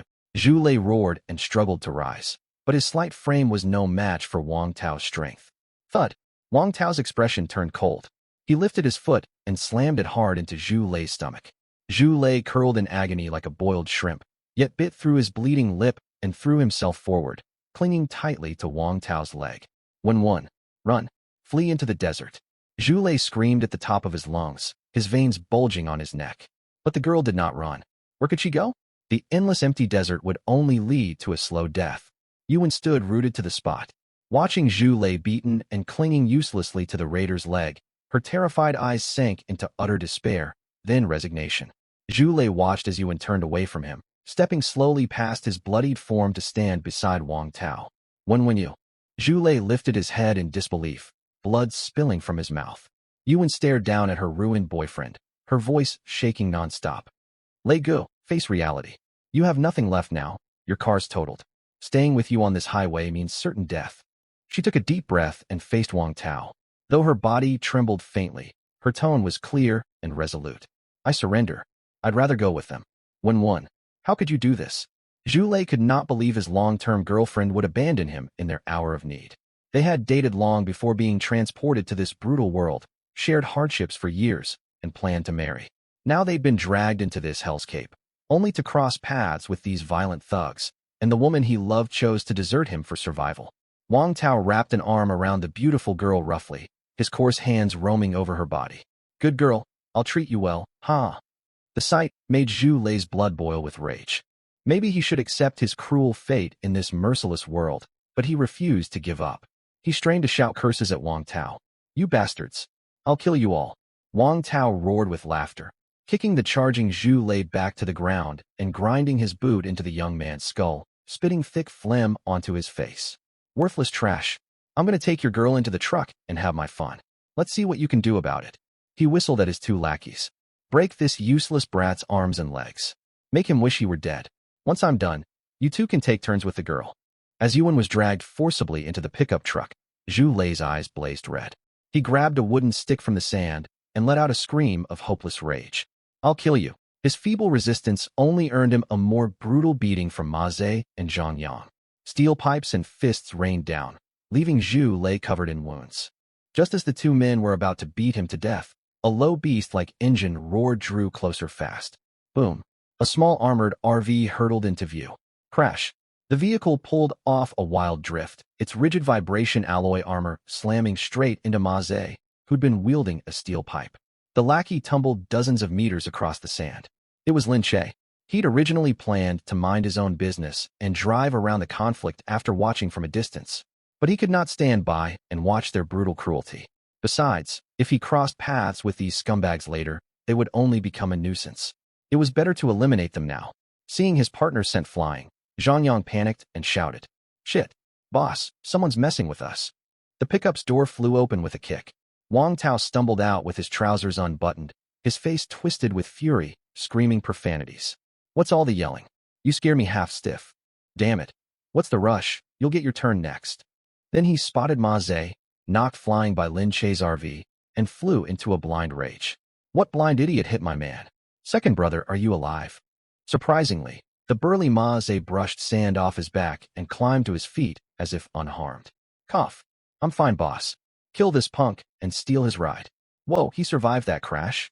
Lin Che was equally shocked. He grabbed a pistol, strapped it behind his back, and prepared to step out of the vehicle. Fong Jing grabbed his arm at once. Lin Che patted Fong Jing's small hand to soothe her. Don't worry. Just stay put in the vehicle. With that, he pushed open the door and hopped down. Wang Tao drew a half-meter-long machete, squinting as his gaze swept over Lin Che before landing on Fong Jing, her stunning curves and pretty face catching his eye. The second he laid eyes on the beautiful girl, his gaze glinted with wolfish greed. Whoa, nice ride, and an absolute stunner to go with it. Wang Tao licked his lips and pointed the blade at Lin Che. Kid, hand over the truck and the girl, and I'll put you out of your misery quick since I'm feeling generous. You damn trash, watch your mouth. Your breath reeks. Crawl back to the latrine to wash your filthy jaw before you speak to me. Lin Che shot back without a hint of hesitation, hurling insults right away. Damn it, you're begging to die. Wang Tao exchanged a glance with his two lackeys, malice etched across their faces as they closed in fast. Ma Zhe rubbed his sore chest, brandishing his steel pipe and snarling at Lin Che. You little punk, try to run me down. I'll bash your skull to pulp. Behind him, Zhang Yang wore a lecherous grin. Boy, this combat vehicle's a beauty. Hand it over to us bosses. Boss, that girl inside has an insane figure. Can I have first dibs on her later? Inside the RV, Fong Jing's face had turned ashen, yet she moved without hesitation. The young girl scrambled across to the driver's seat, gripping the steering wheel tight, her eyes locked on the red weapon button to its left. She was ready to unleash full fire the second Lin Che gave the signal. Lin Che held his pistol behind his back, staring down the three scumbags. You three worthless mutts yapping when death's at your door. Spit out your last words fast. Ma Ze thought he was just bluffing and roared, charging forward swinging his steel pipe. You little brat, who do you think you're bluffing? Bang! A crisp gunshot cut his sentence short. A clean headshot. Ma Ze's eyes stayed wide open as he crumpled to the ground. Lin Che spat on the sand. TCH, even the truck couldn't kill you earlier. Thought you were some invincible Superman. The cruel smirks froze instantly on Wang Tao and Zhang Yang's faces. They only carried melee weapons, but this kid actually had a gun. Clang. Terrified out of his wits, Wang Tao dropped his machete onto the sand. Brother. Let's talk this over calmly, please. His legs shook violently as he stumbled backward. I messed up. We didn't recognize how powerful you are. I'm sorry, truly sorry. What exactly did you do wrong? Lin Che's face turned cold, lowering the gun slightly before firing a bullet straight through Wang Tao's knee. Bang. Kneel. Thud. Thud. Wang Tao crumpled to the sand, clutching his wounded knee. Zhang Yang dropped to his knees without a second thought beside him. Brother, spare our lives. We'll hand the girl over to you. All our supplies too. Take anything you want. Just let us live. Lin Che cracked a faint smile. Funny thing, if I kill you too, the truck and the girl will still be mine anyway. The words made Fang Jing inside the RV huff in annoyance. Typical men, all rotten to the core. Hey, what nonsense are you spouting? Lin Che felt a cold chill run down his spine and twisted around with a sheepish grin. Just joking, just joking. I only want the vehicle, nothing else. While Lin Che was distracted, Wang Tao shot a sharp look at Zhang Yang beside him. Having stuck together for years, Zhang Yang caught the hint instantly. He scooped up a handful of gritty sand and hurled it straight at Lin Che's face. At the same time, he lunged forward like a ravenous wolf, clamping a tight grip around Lin Che's gun-wielding wrist. Lin Che squeezed his eyes shut to avoid the sand, and Zhang Yang seized his wrist in one fluid motion. Boss, strike now, Zhang Yang bellowed. He had pinned Lin Che's pistol arm. All Wang Tao needed to do was rush forward and slash the boy down. Then they'd have a gun, a powerful vehicle, and the girl, they could run wild without restraint. But the second Zhang Yang pounced, Wang Tao scrambled and crawled toward his pickup truck. He roughly kicked the disheveled, terrified Yuan out onto the sand. Roar. The pickup's engine roared madly.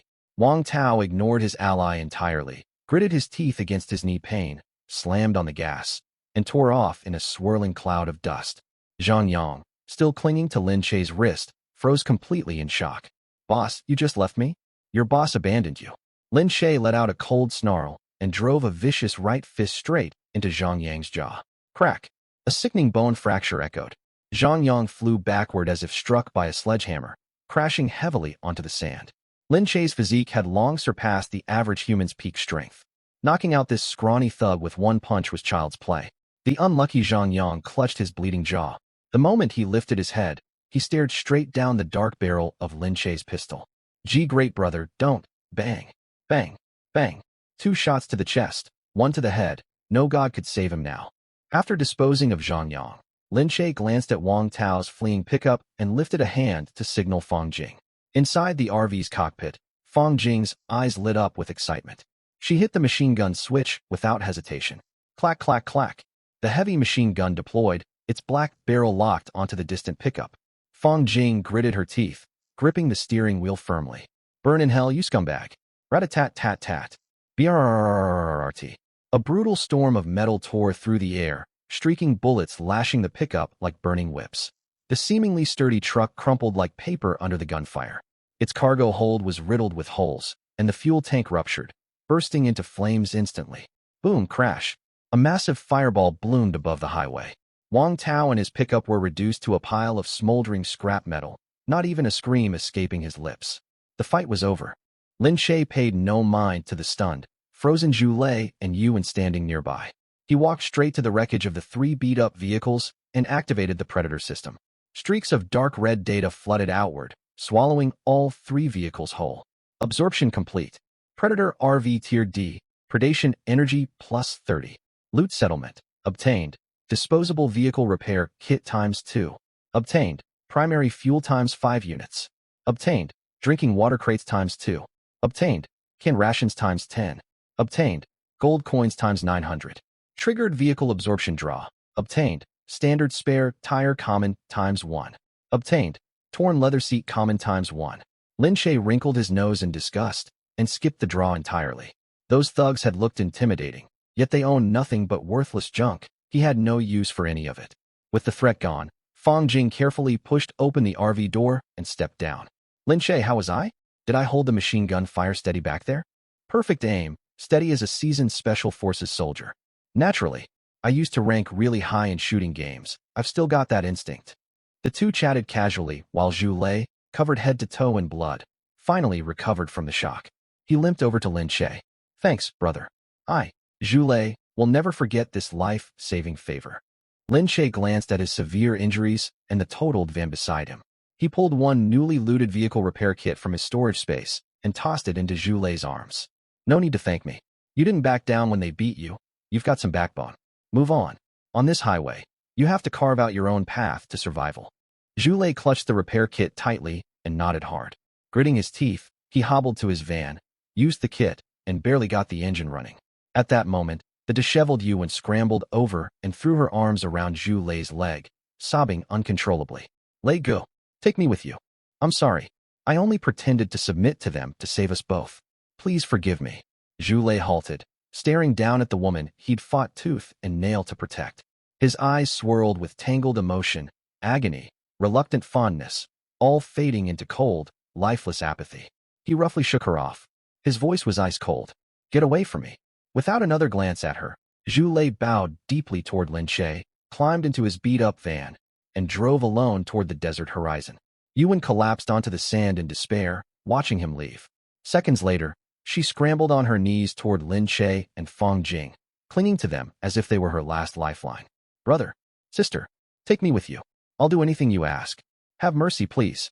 I'll die if you leave me out here alone. Lin Che stepped back 3 paces as if fleeing a plague, terrified she'd latch onto his legs. He grabbed the still-dazed Fong Jing, strode back into the RV, slammed the door shut, and hit the gas. The vehicle sped away, leaving Yuan choking on a thick trail of exhaust fumes. Phew, don't think me cruel, but we don't have room for anyone else in this small vehicle. Fong Jing said nothing, sitting stiffly in the passenger seat with a grim expression. Lin Che glanced at her out of the corner of his eye while steering. What? Your heart softening? Playing the saint and wanting to help that woman? Fong Jing jolted, shaking her head vigorously. Huh? No way, not at all. I was just wondering, how come those 3 thugs didn't have a single fresh vegetable or cut of meat on their trucks? Nothing but crummy canned food. Who's to blame for that? You blew up the heavy pickup that held most of their supplies. Any decent food would have burned to ash instantly. Lin Che huffed. This isn't my fault. Fong Jing shot back indignantly. It's your fault. If you'd shot all of them dead with headshots sooner, we could have saved that truck. Lin Che smiled softly at her retort and dropped their petty bickering, speaking quietly. Did killing people just now scare you? He knew the girl had never seen death before. Her earlier days had been pure fright, yet she'd pretended to be upset only about lost supplies. Fong Jing froze, staring at her trembling hands, then nodded silently. But she quickly lifted her head to meet his gaze. I'm not scared anymore, though. First time's awkward, second's easy. The girl had a resilient mindset. Lin Che smiled and ruffled her hair, glancing accidentally at the rearview mirror outside the window. Far down the highway, the beat-up van that had driven away had turned around, stopping beside Yuan. The bloodied man hesitated for a long time, then pushed open his van door and pulled the woman who'd betrayed him back inside. Lin Che looked away, staring out at the endless wilderness stretching ahead, and muttered under his breath. TCH, utterly spineless. Lin Che, it's dark out. Let me take over driving so you can rest a while. Night had fallen thick, the RV's headlights the only light cutting through the endless highway darkness. Fong Jing stepped out from the lounge area at the back of the cabin, rubbing her sleepy eyes and yawning widely. The run-in with Zhu Lei's group earlier had eaten up a lot of time. To avoid a large, menacing convoy spotted on the map, Lin Che had taken a lengthy detour. Night had fallen, and they still hadn't reached the number 74 service station. Lin Che steered with one hand, checking his system panel and digital map. Distance to number 74 service station. 50 kilometers countdown to arrival. 11 hours 21 minutes, they were nearly there. No need, we've got plenty of time. The remaining stretch takes at most an hour. Let's stop somewhere to rest first. Lin Che pressed the brake and slowed the RV. Now that they were close to the station, he saw no rush to press onward. As the only safe zone and trading hub in the region, no? 74 service station would be swarming with all kinds of survivors and troublemakers right now. Both of them were worn out. Resting up first was the smart move. While the RV's firepower had improved drastically, Lin Che still felt uneasy. At the end of the day, he only carried one machine gun and a single pistol, with very limited ammunition. If they got dragged into a firefight with a well-equipped group, they wouldn't last 5 minutes. Ideally, they could hunt a few monsters or stumble across high-tier treasure chests to stock up on supplies. But first and foremost, they needed rest and a proper meal. Fang Jing leaned against the passenger window, pointing toward a dark stretch off the highway. Lin Che, look over there. That thick patch of trees is well hidden. Let's park inside to rest. It'll be safer. Sounds good. Lin Che turned the wheel right, leaving the main road and rolling over wild grass to the tree line. A sunken hollow sheltered by dense trees made the perfect hidden rest spot. The map marked this as unexplored territory. After resting, they could scan the area with their regional digital map and might even find a treasure chest. But the second the RV pulled up to the tree line, its headlights sweeping across the treetops, Lin Che and Fang Jing froze in shock. Two pale, naked figures darted frantically beneath the headlights. A man and a woman stumbled out from behind a bush, fumbling to pull their clothes up. They scrambled into a sedan parked behind the trees, didn't dare turn on its lights, and peeled away with a roaring engine. Whoa! Lin Che raised an eyebrow.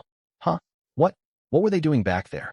Fang Jing blinked her wide, innocent eyes, feigning ignorance. A smirk tugged at Lin Che's lips. How should I know? Probably studying the origins of life or something. Fang Jing's face flushed bright red, shooting him an annoyed glare. Outdoor intimacy is just what it is.